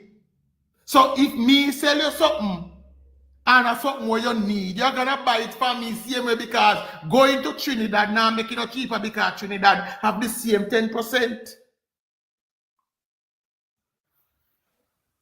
Brother, you don't understand economics, though, my brother. I don't understand business. All right, let me tell you something. Let me talk to you, bro. Let me tell you, talk to you now. You see, when you raise the price of something, me out here, so me grow 10 potato. And me sell my 10 potato them to you. The money when me make from my 10 potato is just enough for me earn a living and invest back in my 10 potato. I turn my 10 potato in a 12. Me not have the capital to increase my potato farming or double it or triple it or whatever. Zin? So when me sell my potato over there, the reason why people buy my potato, yes, them love my potato. But if they cannot afford my potato when the tariff and the prices go up on it, they are going to see cheaper potatoes. A man out there so we have a larger farm where I grow 100 potato. If me sell my 10 potato, then I sell one of my potato them originally for $5 one. Him sell one of him potato them originally $5 one. If him can afford to absorb the 10% because him have 100 potato, him profit margin will go down, you know. But him can afford to lose that profit margin. When film potato, after him get tariffed, film potato still a go be $5 a one for film potato because he must sell a larger volume than me. What is going to happen when 10% go up on my potato when my potato turn in a $6 and film one a $5? What is going to happen to my potatoes? Is this everybody still going to be able to afford my potato, or are they going to still continue to buy the $5 potato from my competitor? You say, you mentioned, say, me not giving concessions to you. But you make it very difficult to concede your points because all of your points where you try to make are rooted in one simple destination to dwell upon negative. That is all of your points. That's why I cannot concede to you because all of your points are worst case scenarios. All of your point is that the glass is half empty. That is where we are having the disconnect, you know. But let me say this again. Jamaica sell lots of products to the United States that they need and they buy from us because guess what? Ours is better. And those people, despite that 10% tariff, will still buy Jamaica products. Remember, you know, with the same, hold on, if your scenario is to make sense, the same big farm down so was always exporting to the US. That never prevent them from buying from us. The same big farm where you describe, you know, was always selling to the US. But it never stopped for we farm. So the 10% tariff go upon them and the 10% tariff go upon we. We still have a market. 1 second, my brother. You only listen to parts of what I am saying and answering parts of what I am saying. You are not listening to entirely what I am saying. The big farms are always selling to America, yes, just as we are selling to America. However, our economy is too small for us to absorb the tariffs. Those bigger and larger invested farms, they are able to absorb the tariffs. And if they absorb the tariffs, their prices will remain the same. Our prices, because we are unable to absorb the tariffs will get higher. Yes, you are going to have some persons who are still going to buy Jamaican products, but the majority of the persons who are buying Jamaican products might not be able to afford it, because it's not only Jamaican products that are going to be more expensive. Everything is going to be more expensive. So people are going to try to find every corner to cut in their budget to balance it. So they might still, most persons will choose to buy an inferior product because the product is more affordable. This is basic economics, sir. Basic. And hold on, you say, hold on, sir, you say that I dwell in the negative. I swear to God, my brother, I am one of the most optimistic persons you'll ever find. No, I am not. Hold on, my brother. What the problem is you are failing to differentiate between negativity and reality. Negativity and reality. There is reality and then there is negativity. I am speaking in reality. You understand, brother? Me not talk no negative, nothing bad, man. I tell you the truth, bro. All right, let me go before now. All right. When you say Jamaica cannot absorb the tariff, it's not Jamaica's job to absorb it. Enough of a job. We will still send our potatoes to the man we want it in America. We are going to still sell him for $5. For him job, when him get to for him market, is to decide whether or not him can absorb it or not. The same when buy from the big farm, I go still sell to him for $5 same way. So me not understand how you try get the big farmer a break while keeping Jamaica under pressure. If the price will not change, the farmer down at Brazil I go sell the potato for the same thing. When it get to the end user, when it get to the supermarket, when it get to that I remember some supermarket name over there, we can't remember them now. They must decide whether or not they will absorb it or pass it on. And a Jamaica job to absorb it. What you're asking now is if the Jamaica manufacturers are going to reduce the price at which they sell. No, that's not going to happen. No country will reduce the price at which they sell.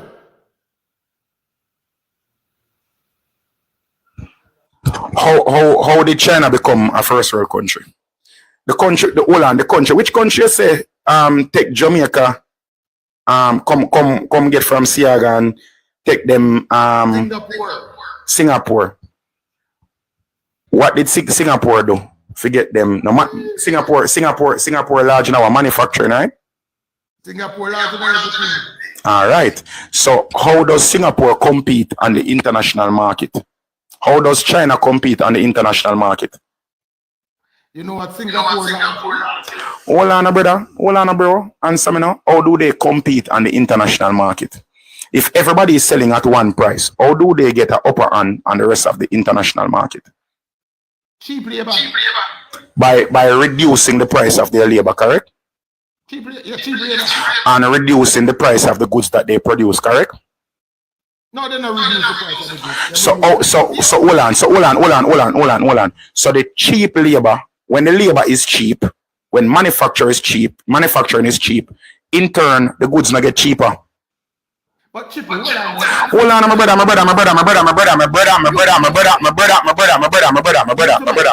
not land my point. Hold on, brother, because you are saying nobody will reduce. You see, if you have the mindset I will say nobody now will reduce, them price are dead, we dead. If you have the mindset there, are dead, we are dead. Because guess what? Hold on, brother. If you say nobody, Zane, me don't know nothing about Singapore now. As I say now. But me know. All I need to know about Singapore right now, because that is not the point that that is not the point. The point that we are talking about is what we're talking about is raising tariffs on a product, putting tariffs on a product in a small economy that cannot afford to build out the economy to increase the amount that is produced and absorb the tariff, that absorb a portion of the tariff so that they can be more competitive. Yes, the seller is going to put the price over onto the consumer. But if the consumer cannot afford what the seller is selling, what the seller is going to? The seller is not going to buy from Jamaica any at all. If they might take Jamaican goods over, then it dip on the shelf. and it's stuck on the shelf and nobody now buy it and nobody now come at the store come ask Jamaican products because Jamaican products are too expensive, they are going to reduce the amount or stop buying from Jamaica. And guess what is going to happen? Whichever country decide say okay, the country are going to say, we are going to invest in a manufacturing more. So we are instead of manufacturing 10, we are going to manufacture 1,000. Zine, so even though they might charge 10% tariff, we are going to absorb 5% of the tariff and make the manufacturer over. Make the consumer only pay 5%. Them want still, whether say, them it's either them want it or them don't want it. Any business around so, where it's either them want it or them don't want it, those businesses fail. Because guess what? At the end of the day, without consumers, a business cannot run, brother. And if the consumers cannot afford what the business is selling, if the consumer cannot afford what the business is selling, the business is going to go out of business, bro. Mute your mic, because as I said, I try to give you some concession, but you make it very difficult. Again, my brethren, you say you mentioned Singapore and China. Singapore work because of two things. One, they are very educated and they are very disciplined. Jamaica lack in two of those, education and discipline. Right? I could go back and give the story of how Singapore rise and the very same model that Jamaica had, but they made it successful. Jamaica elect a PNP government and it failed. So it failed because of policy, but we not get there. Again, let us go to this tariff we are talking about, Virgin. There has always been tariff and products coming from the US. Does that stop the amount of product where Jamaica start buying from US? There is a 10% tariff on things coming from US. Does that stop the amount of things we buy from US? Yeah?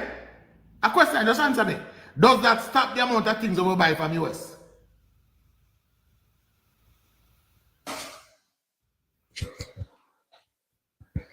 Jamaica economy and US economy is what? US, hold on, stop. Chuck, you can't compare it. Apples and oranges, that brother.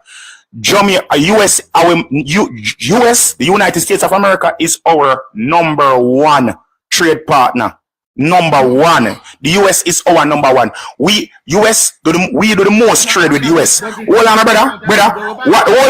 Hold on, Chuck. We Chuck. No, Chuck. We Chuck. No. Chuck. That like you ask me if my pussy and my dog are the same size. Chuck. No, I'm not gonna give you this concession this time. I am not giving you this concession this time, Chuck. We give too much concession. This is one concession.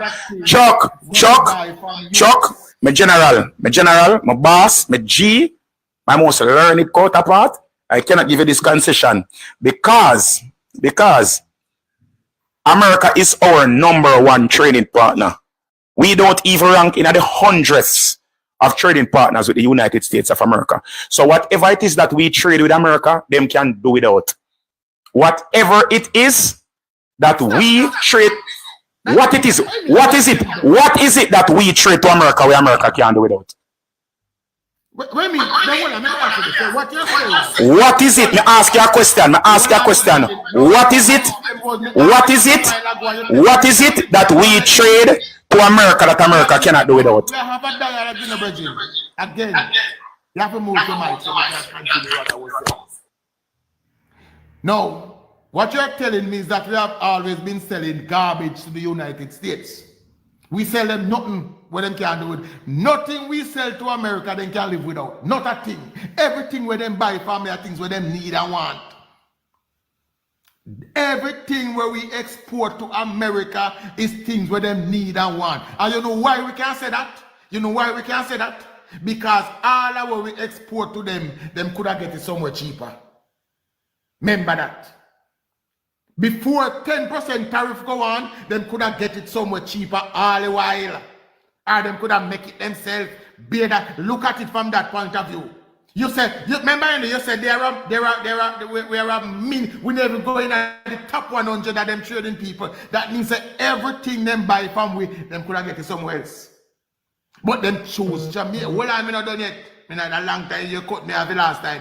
We're not done yet. But as me say, my brother, what we want you to understand, quality, thank you. We give them quality, and quality will always win over everything else. No. This 10% tariff, how long will the tariff be there? We don't know. What do they need from Jamaica to remove this tariff? We don't know. They don't tell you yet. But this tariff for them put on, I guarantee you, it is gonna do more damage to the United States than it does to Jamaica. It will do more damage to the United States than it does to Jamaica. Because prices in the US will rise. Prices in the US will rise. The American economy will pay more. Chuck. May I ask you a question, my brother? Do you believe in your hearts of heart that the 10% tariff where America put on Jamaica, I don't talk about overall, you know, the 10% tariff where US put on Jamaica, I got hurt America more than it hurt Jamaica? Yes. Okay, all right, good. Me, I list you. You say everything. Hold on, you just stated something. Where basically cement my point. You say everything where the US buy from Jamaica, them can get it somewhere else and them can get it cheaper. Right? Yeah, man. Yes. You know when you know the term, you can, all right, never ask if you Google it, but you probably know the meaning, because you're supposed to know the meaning. You know what the word diplomacy mean? I've heard it before. All right. Diplomacy is an act of soft power. You understand? It's an act of soft power. This is something that all great economies have to engage in. Diplomacy.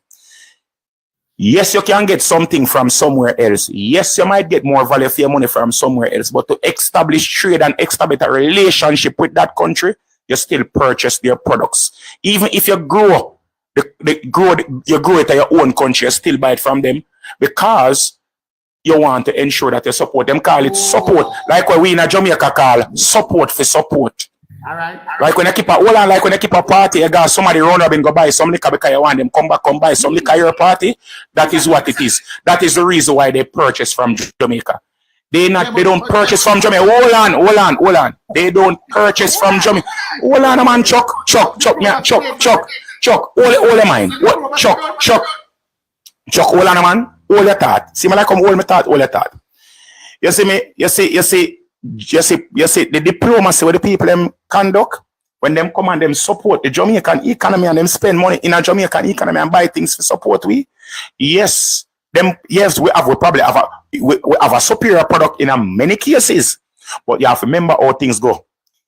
The majority of the spending populace, they don't believe in quality. Most person when them buying things, them buy in a quantity. Hence, and you gonna say quality I go always raise over quantity. I can give you a prime example where that is bullshit you're talking. You have a company that is called Sheen. Where them not believe it, them not business about quality control.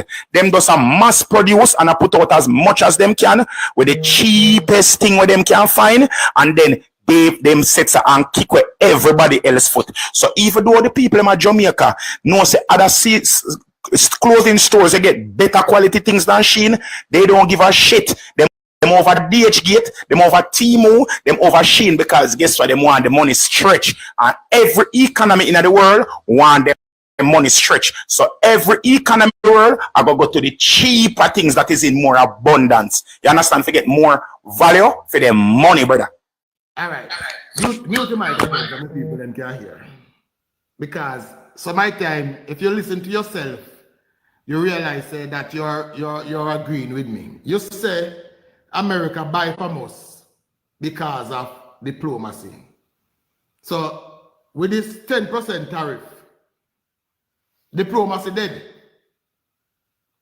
Soft diplomacy dead. Dead. All right.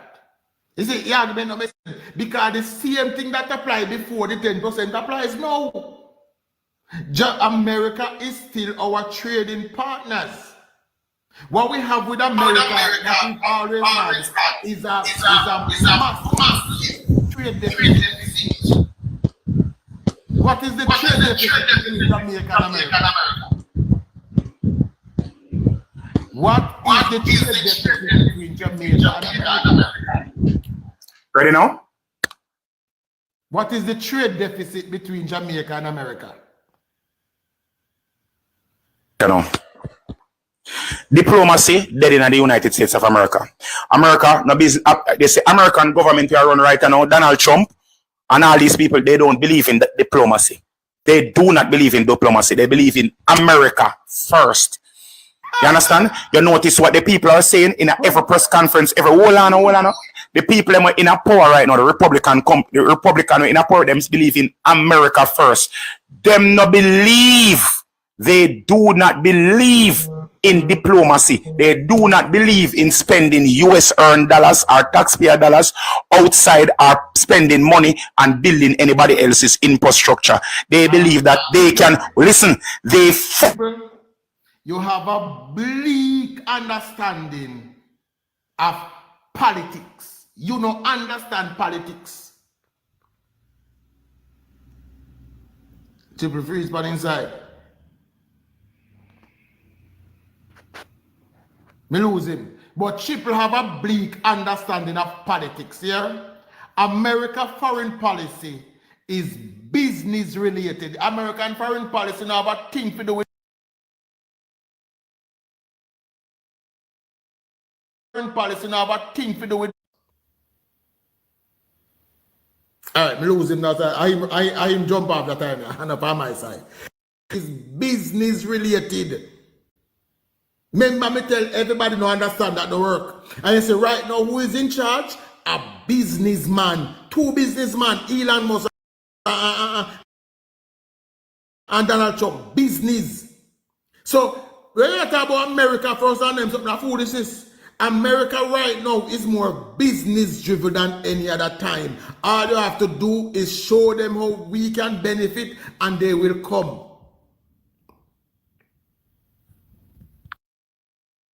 Right?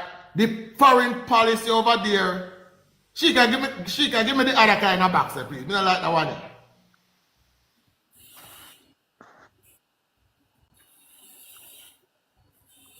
The work more, me don't like that one. Run from Alvaro.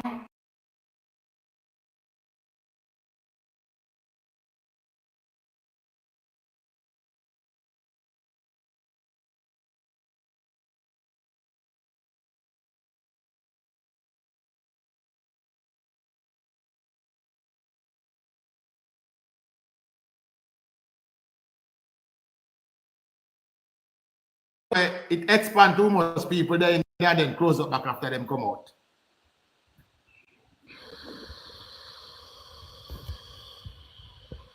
Yeah. One clean green. Now you. There's a question me that wonder. If seeing that we just this is just it's not a hypothetical question, it's a reality question, but before the whole tariff situation came up, I didn't even realize that we were charging. Clean green, one moment, please. Sorry. Good afternoon, everybody. Chuck, when you finish, I just don't want anybody to adjust it while I'm doing it because I think that's where the problem comes in. People kind of doing the same thing or somebody else. Just don't do it. I will fix it when you're done. All right, no problem, no problem. Yes. No, next time she can go Hold on. She can go in the lobby and wait.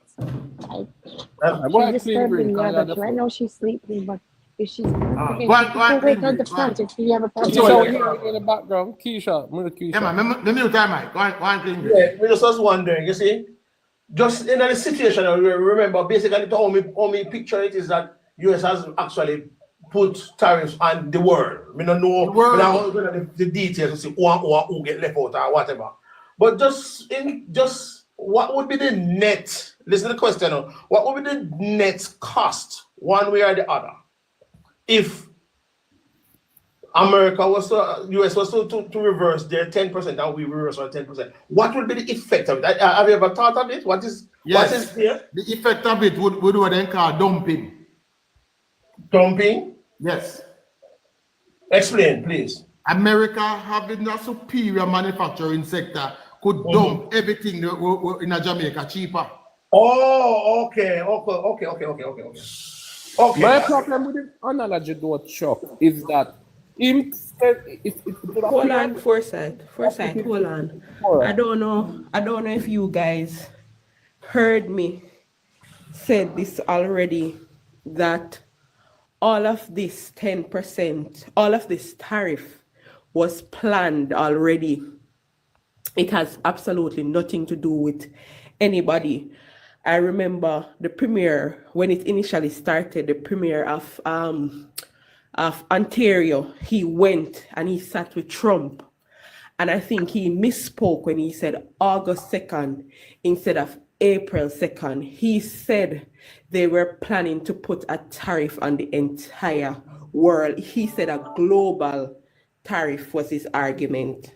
So this is something, and it is not today.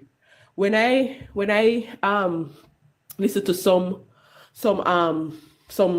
videos, and they are saying this was from in the early 19 probably 60s. It is something that was planned already. But what happened, it was an unpopular decision. It never had the support.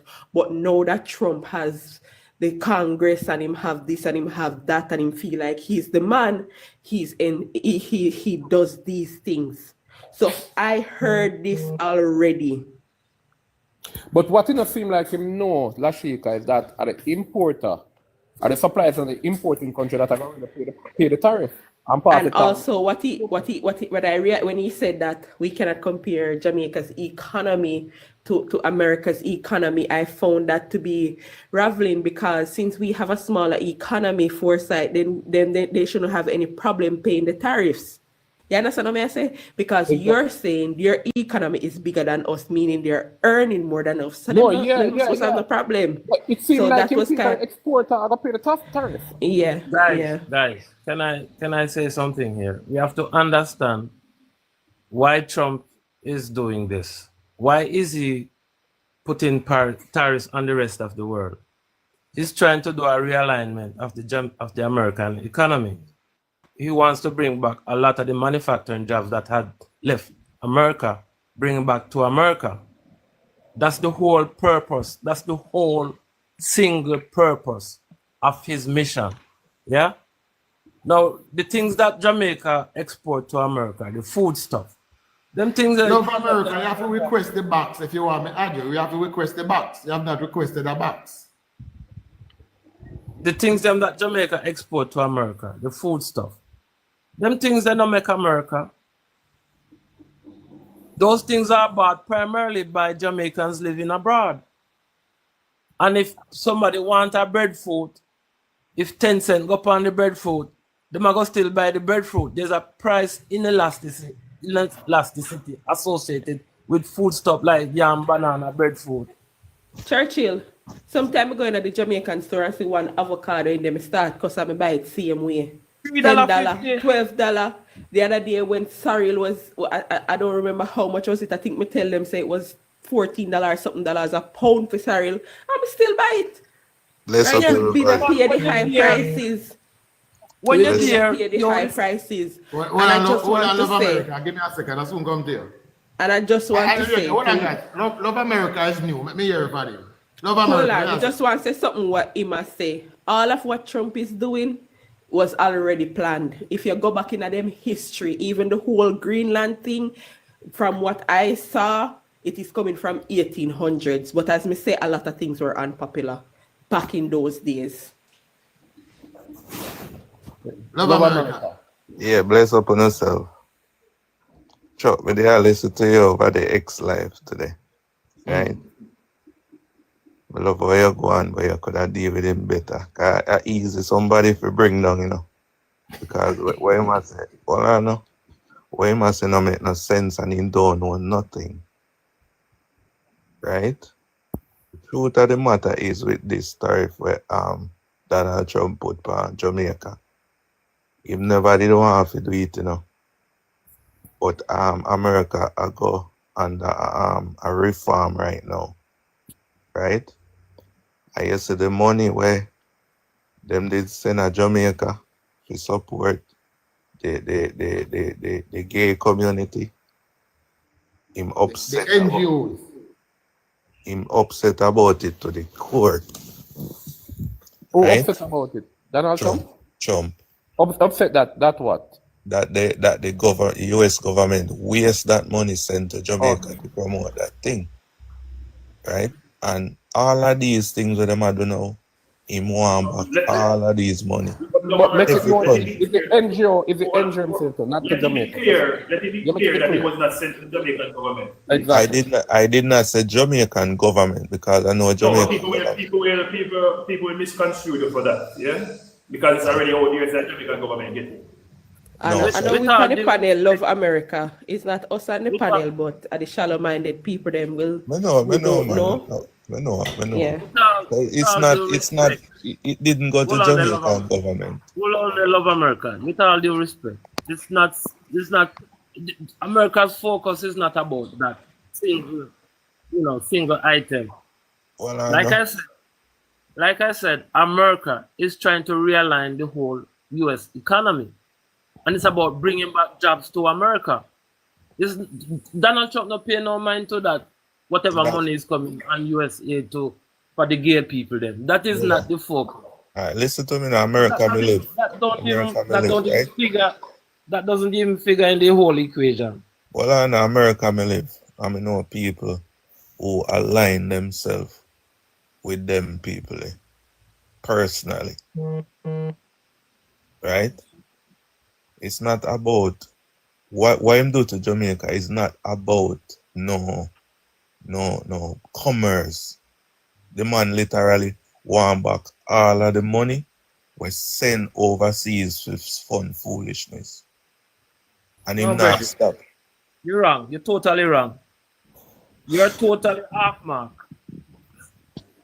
Totally. You're gonna make me finish, Iowa. But you're wrong. You're wrong. Are you gonna allow me to finish? One brother. Right? What they are doing now, they are doing damage control. They might get back all of them money.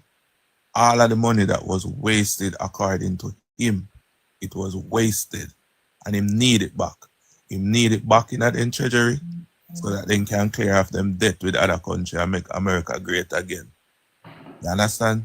America, what Churchill is trying to tell you, while that might be true where it might need back those monies, that's not the primary purpose. Exactly. Brother, the next thing where them announce about the Cuban doctor, because basically what they are saying is that there is a terrorist group in Cuba, right, who are exploit the Cuban doctors. And when they come to Jamaica to talk about that, the Jamaican government make it clear that they are following the international labor law, right? So Jamaica is not funding no terrorist group in Cuba. Jamaica is doing Jamaica is doing what's right. You say a lot of things and mix up, conflate issues. No, I am trying to erase what most people think is the reason for the tariff. Well, I know Marco Rubio stated that the Cuban doctor issue wasn't at the center of the discussion. It wasn't the main priority. It wasn't going to be the main priority in the discussions that we'll be having with the PM. Right? I saw that piece of information. Right. Another thing though, going back to the whole Triple X conversation, right? Triple X is a bag of things. But I remember Chuck was trying to tell him that if everybody has to pay, every other country has to pay that tariff, then the playing field level. No, the playing field are level for the country. I said that to him, Forsyth. Yes, it But, plays but, a hold major on. part. But Chuck, There the will be playing no field is not level advantage. for the country who are do the export to America. You know, that is the problem. But it's gonna make it bad for America consumer. America is the largest consumer of things within this world. And Right, therefore, they import the gonna most. hurt They import the tremendous. most. They're going to hurt the most. So, Right. in order for this to work, America would have to move away from a consumer type people and start massively produce. This is what churches say them are trying to encourage. So Yeah. that you bring back the American companies to America to start producing in America rather than taking the manufacturers out of America and re-importing the goods back into America. There are certain things that don't grow in America. But Trump has been saying this and doing this type of procedure since his first election. The first time he came to Parliament, to the US presidency, he has been saying that is something that he's now doubling down on. There are certain things that the way- definitely the way- will the way- have to The import argument is into that it America. puts Jamaica at a disadvantage. Give me a That's second. it. The way in which tariffs were calculated is not correct, though, because what he's using is trade deficit over import over export, and since US is a huge consumer of things, it is highly unlikely that the same amount of goods in terms of value will be shipped to, say, Jamaica. Jamaica now consume the same amount of things that US produce as what we send to the United States. So there's always going to be a trade deficit. Brother, the things that come in from America don't have any tariff on it, you know. Zero tariff. I want to ask one simple question, right? No, you're not right again. Why- You're wrong. Brother, this stuff. Voila. Let me explain this. Hold on. Not all things, but certain value of things have tariff on them. Because if we get certain staples that are considered to be basic for the people of Jamaica, there's no tax, there's no GCT added to that.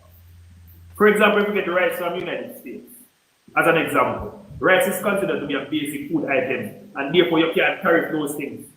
You can't put GCT on them. So what is imported from America into Jamaica that has tariff on it?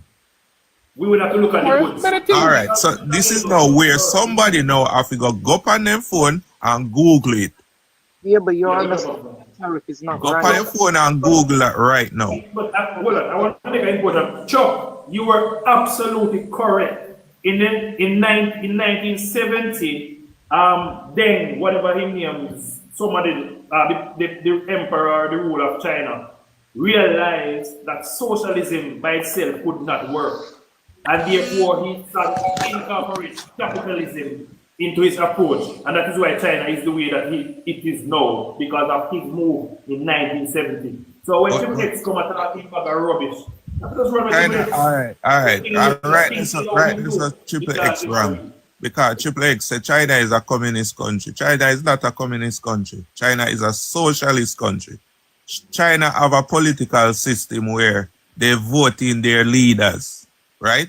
Anyone else who become the president of China have to be voted by a panel of politicians or leaders, right? Cuba doesn't have that. Cuba have one leader who rule until him drop out, right? But China don't do that. China, if a president is not doing well, the body will come together and remove him and put a next person in line. That's how China's system works. It's not a communist system. It's a socialist system. All right, look here. I don't know. I want to place this question to either winner or protecting. Why is the opposition acting as if there is something that Jamaica could do against the tariff that Donald Trump had placed? Right? Because they seem to be laying it solely on the government of Jamaica. The government of Jamaica could not do anything about it. It is what it is, and Jamaica have to just weather this storm. Listen, Canada is one of the closest allies of the United States. You know why they're not on the list? It's because even the Republicans and Canada is on the list, though. voted to exempt China, Canada from it. Canada is on the list. Who said Canada is not no, on but the that's list? not going to be implemented. That's not going to be implemented. Canada is on the list now. Canada and Mexico was the two first country who got tariff. Canada not going to be on the list because there was a vote the other day. Since week. Big man, you're wrong there, so brother. Canada and Mexico was the first two countries go on that. Sir. All right. Hold on. The United States, and not just him all and all, because there are people up here where we have to educate. Good afternoon, gentlemen. Republicans and Democrats had a vote. The Senate voted against Canada. Trump the Senate voted Wednesday evening. Tariff and Canada did not pass. So not because it's right on the paper means it will be implemented. The Senate voted Wednesday evening to struck down the tariff for Canada. A matter of fact, they voted Wednesday night. Because we up in the evening about 7, 8 o'clock they voted.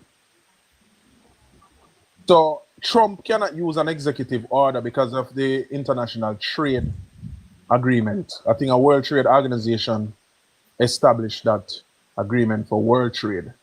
So even though Trump put together tariffs, he can put together tariffs that can work domestically for certain issues, certain food, certain items, but it cannot take effect just like that globally, especially with countries that sign on to the World Trade Organization convention that America is a part of.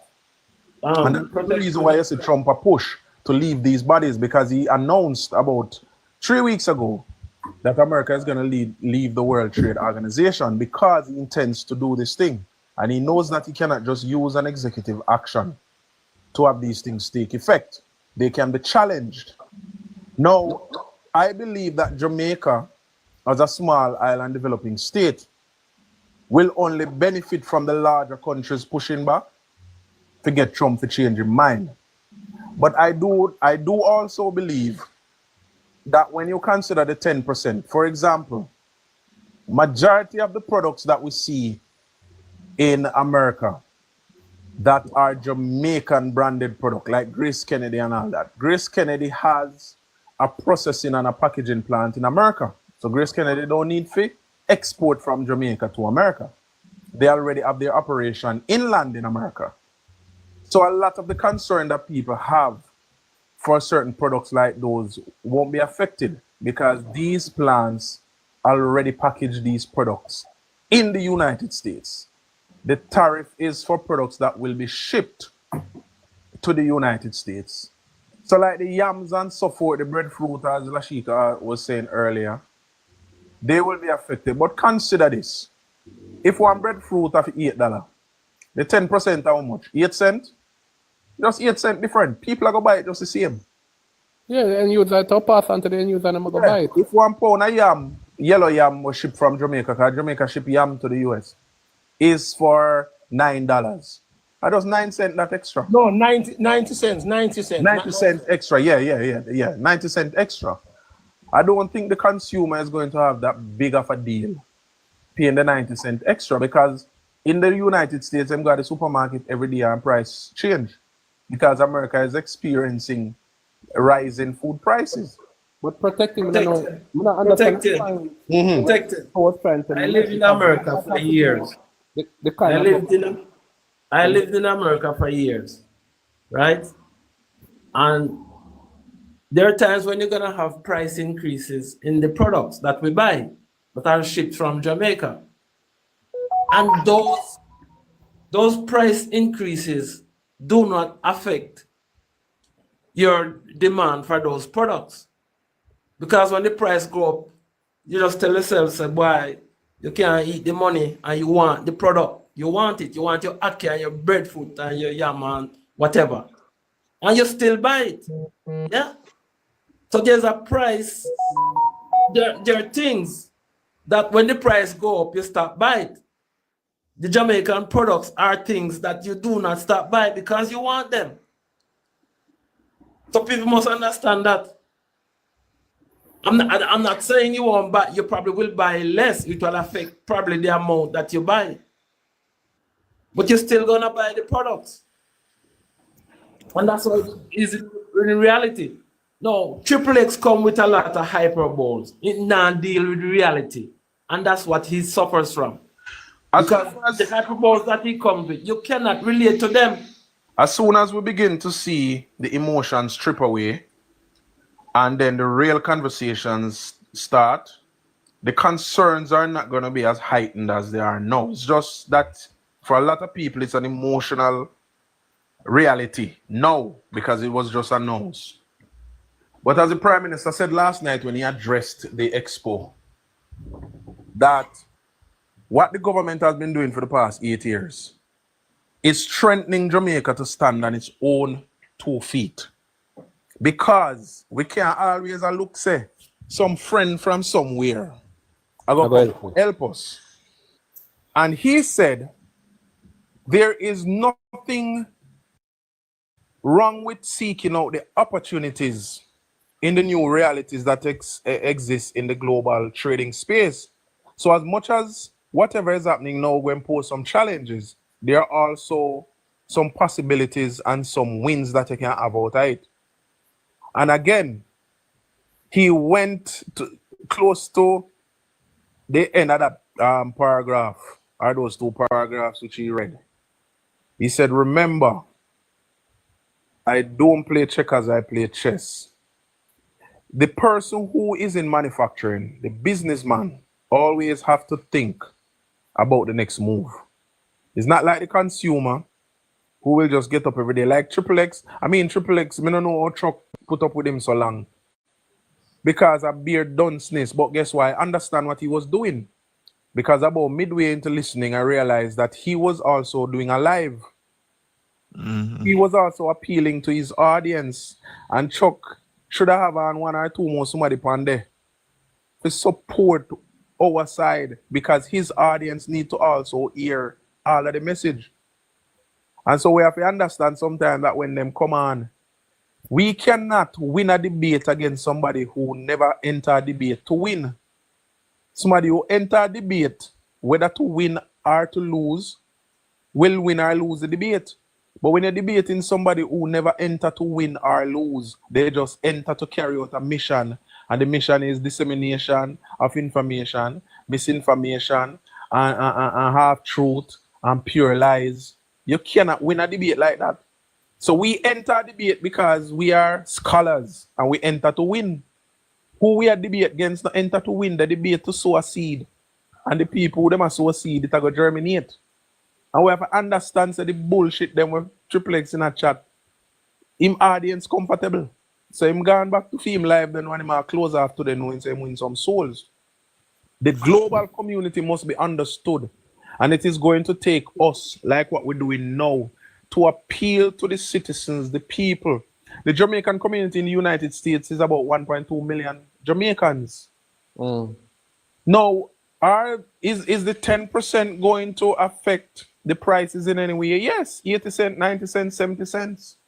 But are they going to continue to buy Jamaican? Of course. And as somebody said earlier, America has been trying to realign its economy for the past 15 years.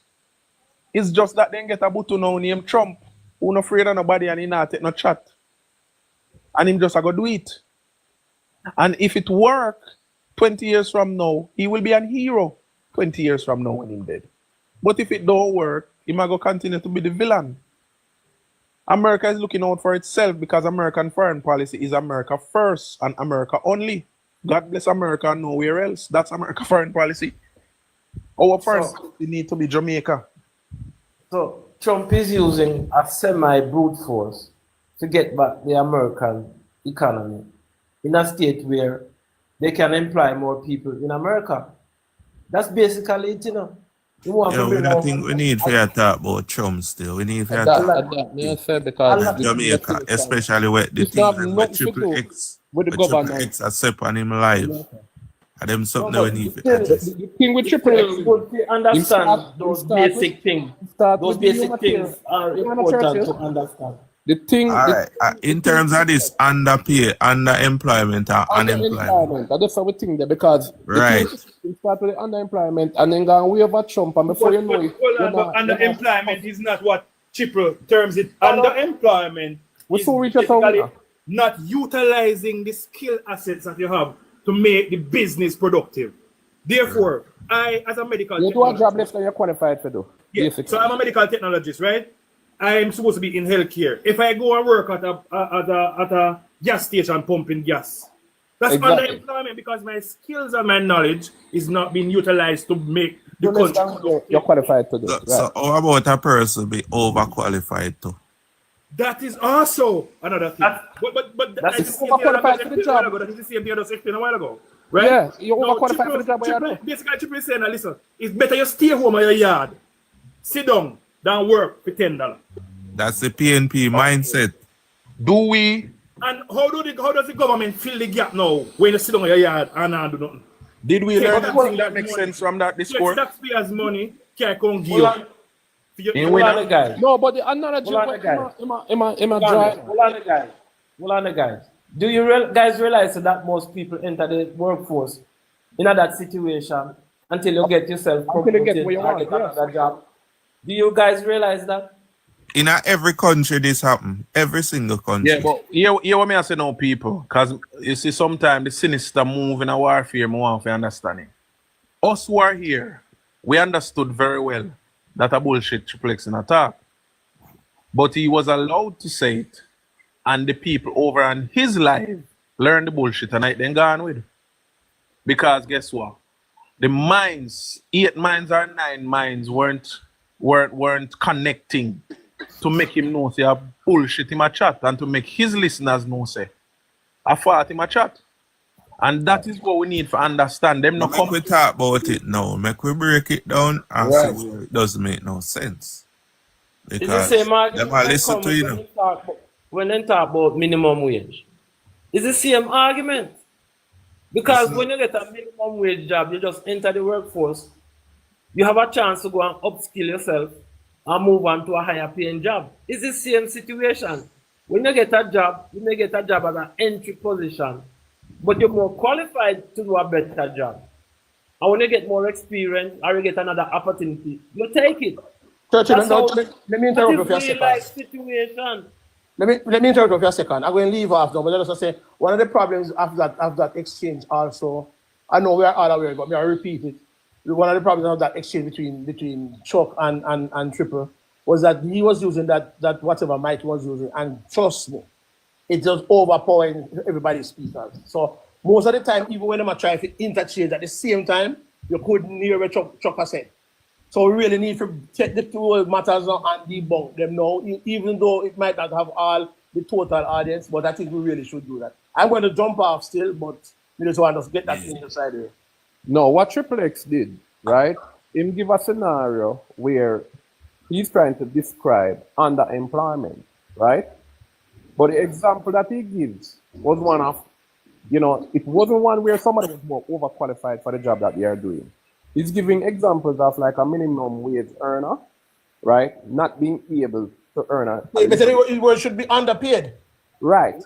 Now, what happened with that now is that if you are going to talk about underemployment, and you're going to give me an example of that, you need to give me an example of somebody who is doing a job less than they are qualified to do. Now, minimum wage earner, there have always been people in Jamaica, right, who them salary can't really afford them basic needs. Always, and I'm not new, and Andrew create that. The thing to do, you can't put that responsibility on the government to go pay a person who is unskilled or unqualified, right?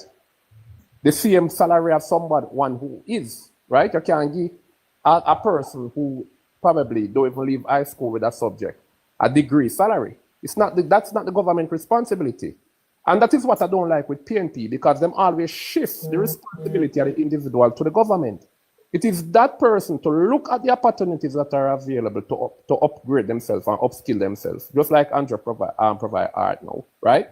And to upskill themselves, right? Attain the necessary qualification that will enable them to earn more. You understand what I'm saying? That is the responsibility of the individual and the government to come tell you, say you must take the decision to upgrade yourself.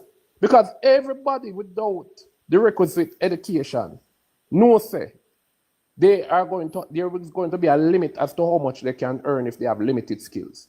Every individual know that. So in order to earn more, you have to qualify yourself, right? To the level where you want to earn more and earn a living wage. I'm going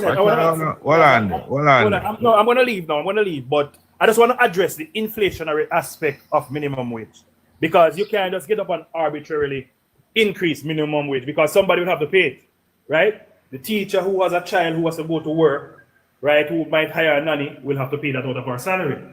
You know, a doctor who's doing the same thing will have to pay somebody to take care of their kids, right? So persons who are hiring helpers, persons who are hiring gardeners, persons who employ persons to work in their farms will have to pay that increase. And therefore, how do you recover those monies lost?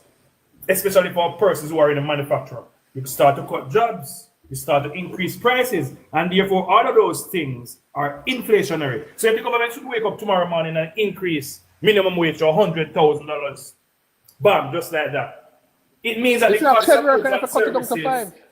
cost of goods and services will also increase, and therefore that minimum wage that you think you're enjoying will almost look like $15,000 or $16,000 in short order because of how rapid the price of goods and services will increase.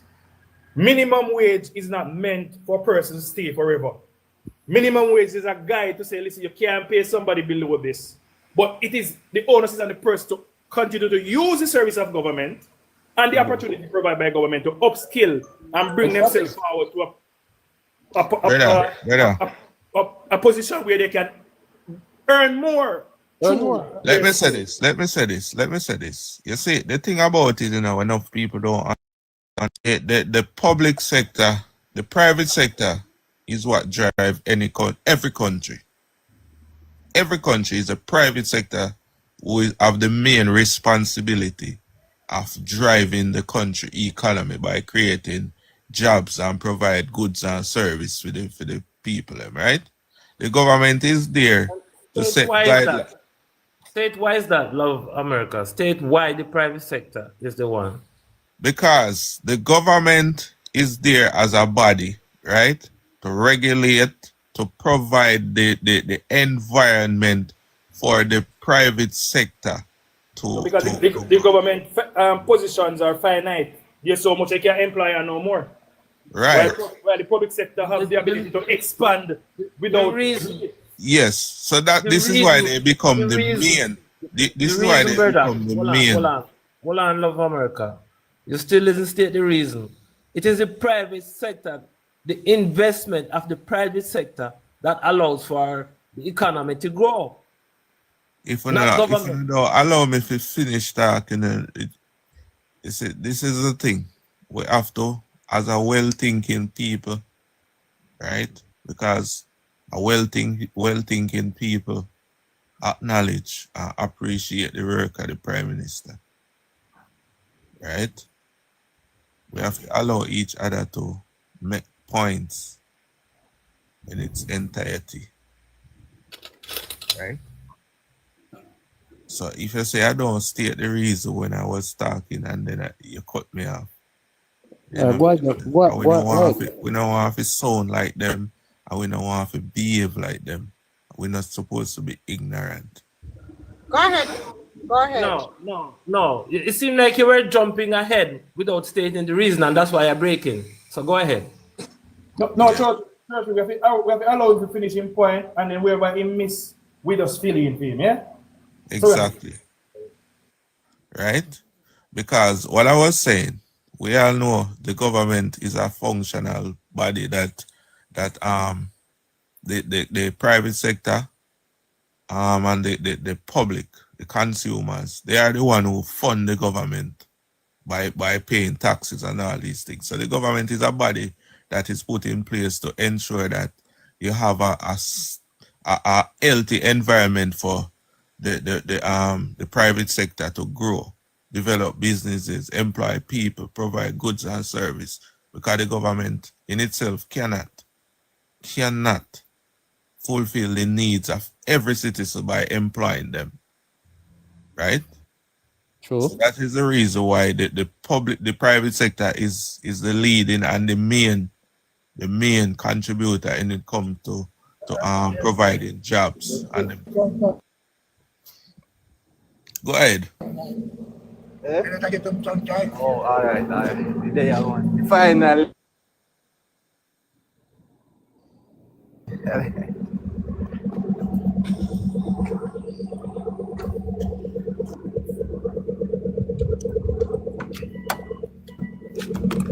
Nowhere in the world, the low skill worker get the high skill worker salary. Nowhere in the world. Right? Guys, when you People join, salary. sorry, when you join, guys, you gotta mute your mic. As you enter the live, please just mute your mic. Go ahead, Forsyth. Yeah. People's salary tend to be more commensurate with their qualifications, right? And the point that Triple needs to understand, this is not unique. This is not something unique to Andrew Holness led administration, right? And the responsibility is not Andrew Holness, right? Responsibility, right? To tell people, so look here, you need to upgrade yourself. That's a personal responsibility. Everybody has to take that responsibility, right? Now, this whole issue, I've never heard Triple X turn on him live and encourage youths to enroll in art and go learn a skill. I've never heard him say that.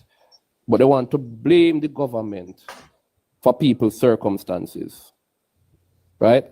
And that is why I said the PNP-ism is whereby all the time you want the government, right? You want to blame the government for things that you, the individual, need to do for yourself. Opportunities are there. Turn on your live and encourage people one day enough to take advantage of the opportunity. Turn on live and something highlight enough of the opportunities that are available to people. And encourage people, because a lot of people don't know, you know. And they are happy to hear somebody coming now and speaking on their behalf. To say, look here, the government make you suffer, the government make you do this, the government make you live this kind of life. But turn on your life one day and create the awareness, right? The awareness, shed the light on the opportunities that are there for people to upgrade themselves. No, him not do that. I have one question. First question, Love America. Why is it Love America?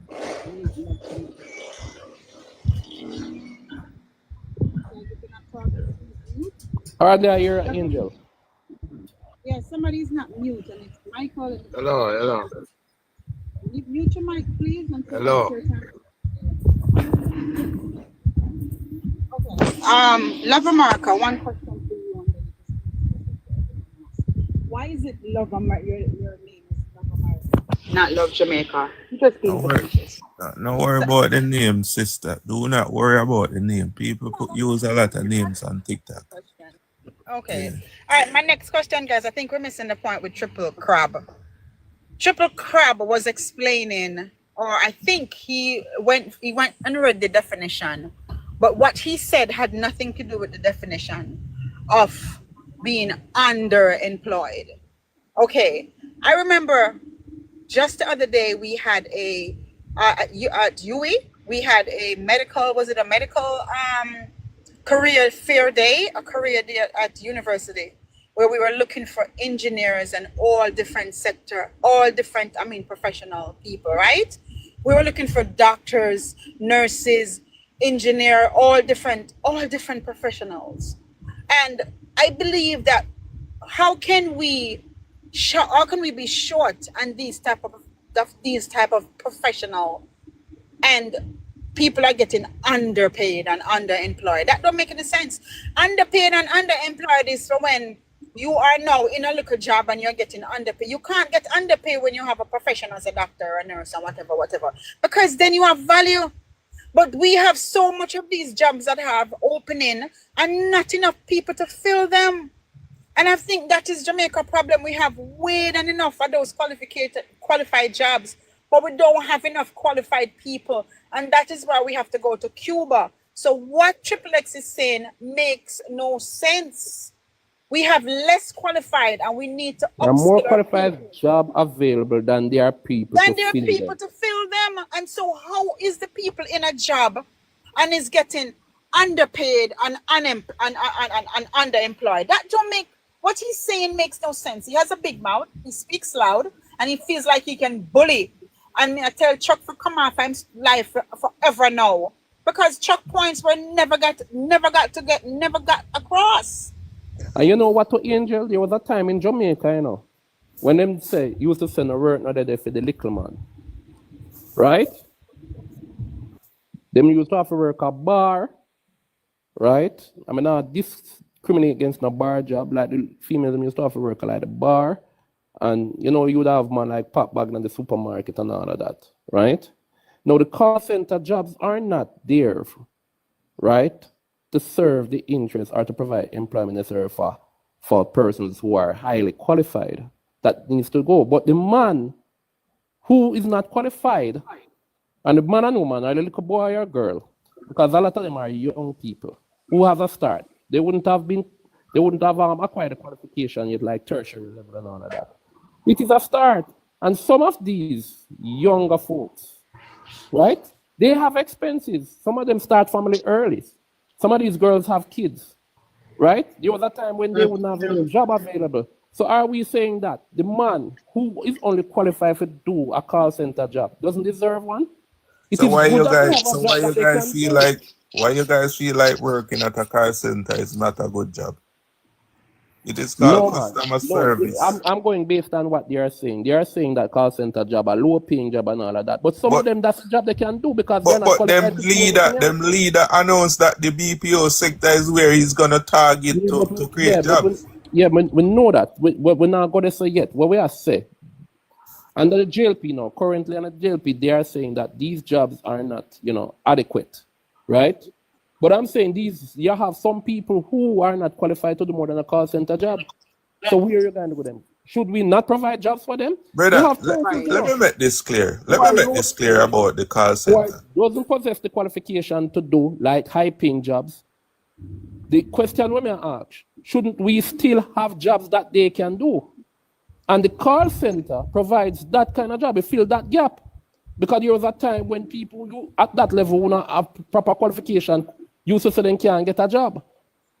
Right? Yeah. So the fact that these people who can only qualify for those kind of jobs, it's good for you to provide jobs for persons also who are not qualified for the high-paying jobs and can only do these kind of jobs. It's good that we have jobs for them as well. At least an opportunity for them to earn at their level. Listen to this. Hold on. When it comes to the Love to America, just a second. I'm not speaking on that, but just a second. Mr. Ingram is in the request wanting to come up. I don't have the tolerance for Ingram, and Chuck stepped away. Oh no, want Ingram up there, yes or no? Because I'm not no time for the I guess you can bring him. I don't have no time for him. I don't have the patience. Hold on now. Why should we do this?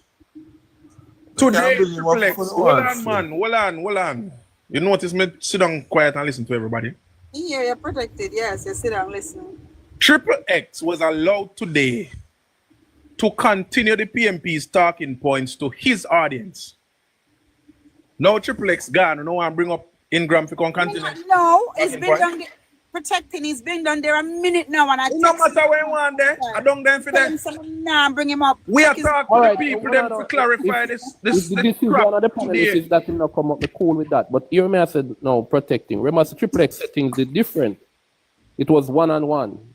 Now we have Ingram up here now. Well, you're trying to make you understand what I say. Let me say I can put it another way.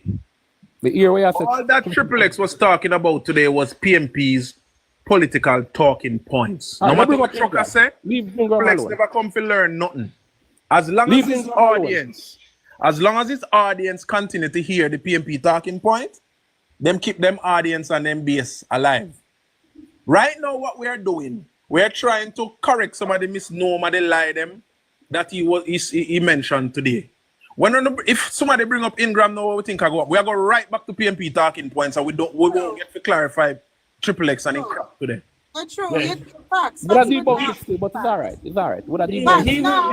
He will be a distraction. We don't need him up here. All right, no problem. So move on. Facts. Move on. Go ahead. Continue. I think Love in America was saying something. Continue, stop leaving. Yeah. So I was saying in regards to the BPO jobs in Jamaica. If you realize that most of these BPO country, they are overseas company, you know. And what they did, they pay like the rate.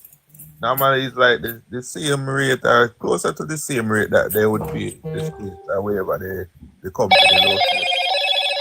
Hello, Moto. You know what I mean? So when people look at these jobs and think that, oh, these jobs are not no good jobs, I think they are being misled, right? The thing about it is that the PNP encourage people to live beyond their means, right?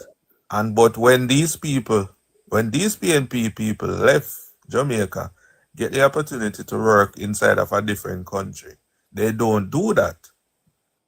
They have to live within their pay scale in these countries. But when they're in Jamaica, they talk on a loud microphone that people must live within their means by saying the minimum wage doesn't make no sense. And as go as far as to say it better you stay home than be underemployed. You know what I mean? So these are the things we must address and put it to the people and show the people them say this is garbage and it doesn't make no sense. The PNP encourages Does anyone audience to expect something from doing nothing, little or nothing. But Rick Trigger they are still churches, so make Rick Trigger make a talk. Well, just a question. Does anyone know the number of people employed in the BPO industry in Jamaica? And the point is, if so many people are employed, what is the problem? If people never need them job, they wouldn't take the job them. Many of whom not qualified to do other kind of jobs. Are any the level that's a level that they are at. Many of them, I say you have 1 and 2, we might go there where them where you call underemployed, where they are capable of doing better, they are qualified for doing better jobs. But you have a lot of persons who are at that level of them, just that their qualification can only land them a job like a call center job. So it is still important that they have jobs that they can do, or the government provide jobs that they can do. Well, on there. China compete with America now. China competing with America. China is the second largest economy in the world and the second richest country in the world. Minimum wage at China must be $2 US. They want to go China go work. Minimum wage in Florida must be $7.50. They want to go, come on, man. What are these people talking about? You know, so What are I'm these tired of people this call center argument. I am so sick of it because it does not make sense. And a lot of people speak on what they don't know. They literally is speaking on an industry that they know nothing about. So, Montego Bay probably has one of the most call centers in Jamaica. There is this call center or BPO. I'm just going to explain a little bit so people can just understand how things are done. There is this call center in Montego Bay from where I grew up. I think it used to call NARS. I think NARS is what they used to call it. NARS was one of the only call center there at the time until things started to expand. NARS has become the training ground for BPOs.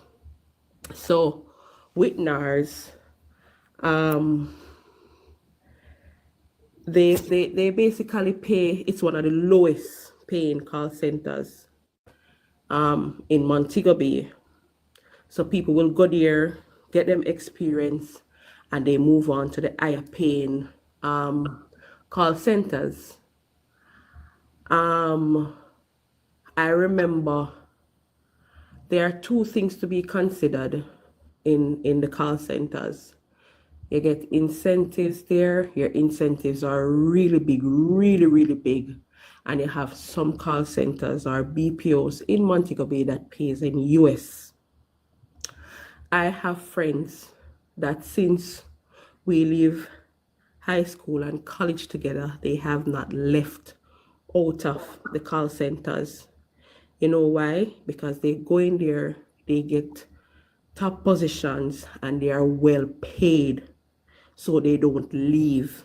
And this is a fact. I have a friend who went to teachers college, and because she was well paid and she was being paid in US dollars, she has not left out of that. She has not gone into the teaching sector any at all. There's also this notion that call centers pays minimum wage. I referenced NARS earlier because NARS was one of the lowest paying one. Not that they pay minimum wage, but they pay a little over minimum wage. And I think their your ability to earn a commission, it is a little bit harder than the rest of them. So because of that, people just use it, get the experience, and move on. I have seen people earning more than what I have earn more than what I was earning as a banker, right? As a call center agent, and this is no story. There is also people that work for these companies that does not go on the phone. They do customer service and they are well paid. They are flexible.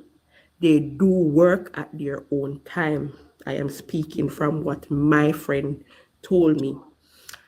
My friend is doing that. She works, I think, on the Amazon account, she told me, and she's now working with managing the gaming boxes as well. She is earning 1 million Jamaican dollar per month when you put her two salaries together. She was a banker and she left the bank. Hear me say?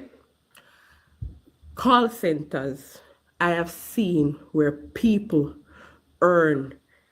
In my days back then, people used to earn like 60,000 a fortnight. And I have seen where people were earning $200,000 per fortnight.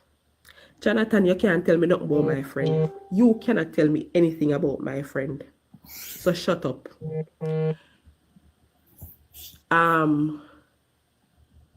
Over $200,000 per fortnight. People were earning in call centers. Me, see them pay stub. I am able to tell you who was underpaid in Jamaica from who was not underpaid in Jamaica. I am able to tell you that nurses, a lot of nurses in Jamaica, one of their biggest problem was that they borrowed their money because they used to get session and them something there. Police officers were underpaid. They deserve every single dollar that comes to them. Now ask Christ. Teachers were in the middle. Call center workers, they fluctuate, right? So people are talking about these things and they know nothing about the industries. They are tears to the industries and more. So go back to even the point about where people get drop off and pick up. First thing, when you work night shift, you are paid at a premier rate. The next thing about night shift, if you look downtown Montego Bay at the side of LOJ that is behind. Hold on, sister. Hold on 1 second. Put it on the big screen. Put this thing up on the big screen while she talk. That is, hold on. I can't move the 21 and over. All right. Average monthly salary, seem they say it there. Right? If you look behind Bay West in Montego Bay, you will see a number. Look at supervisor. No? Look at payroll for supervisor. Miss, I know. I know you will see. It is in the big screen, but I can't move the 21 and over. Chuck alone can do that. So if you look at the corner of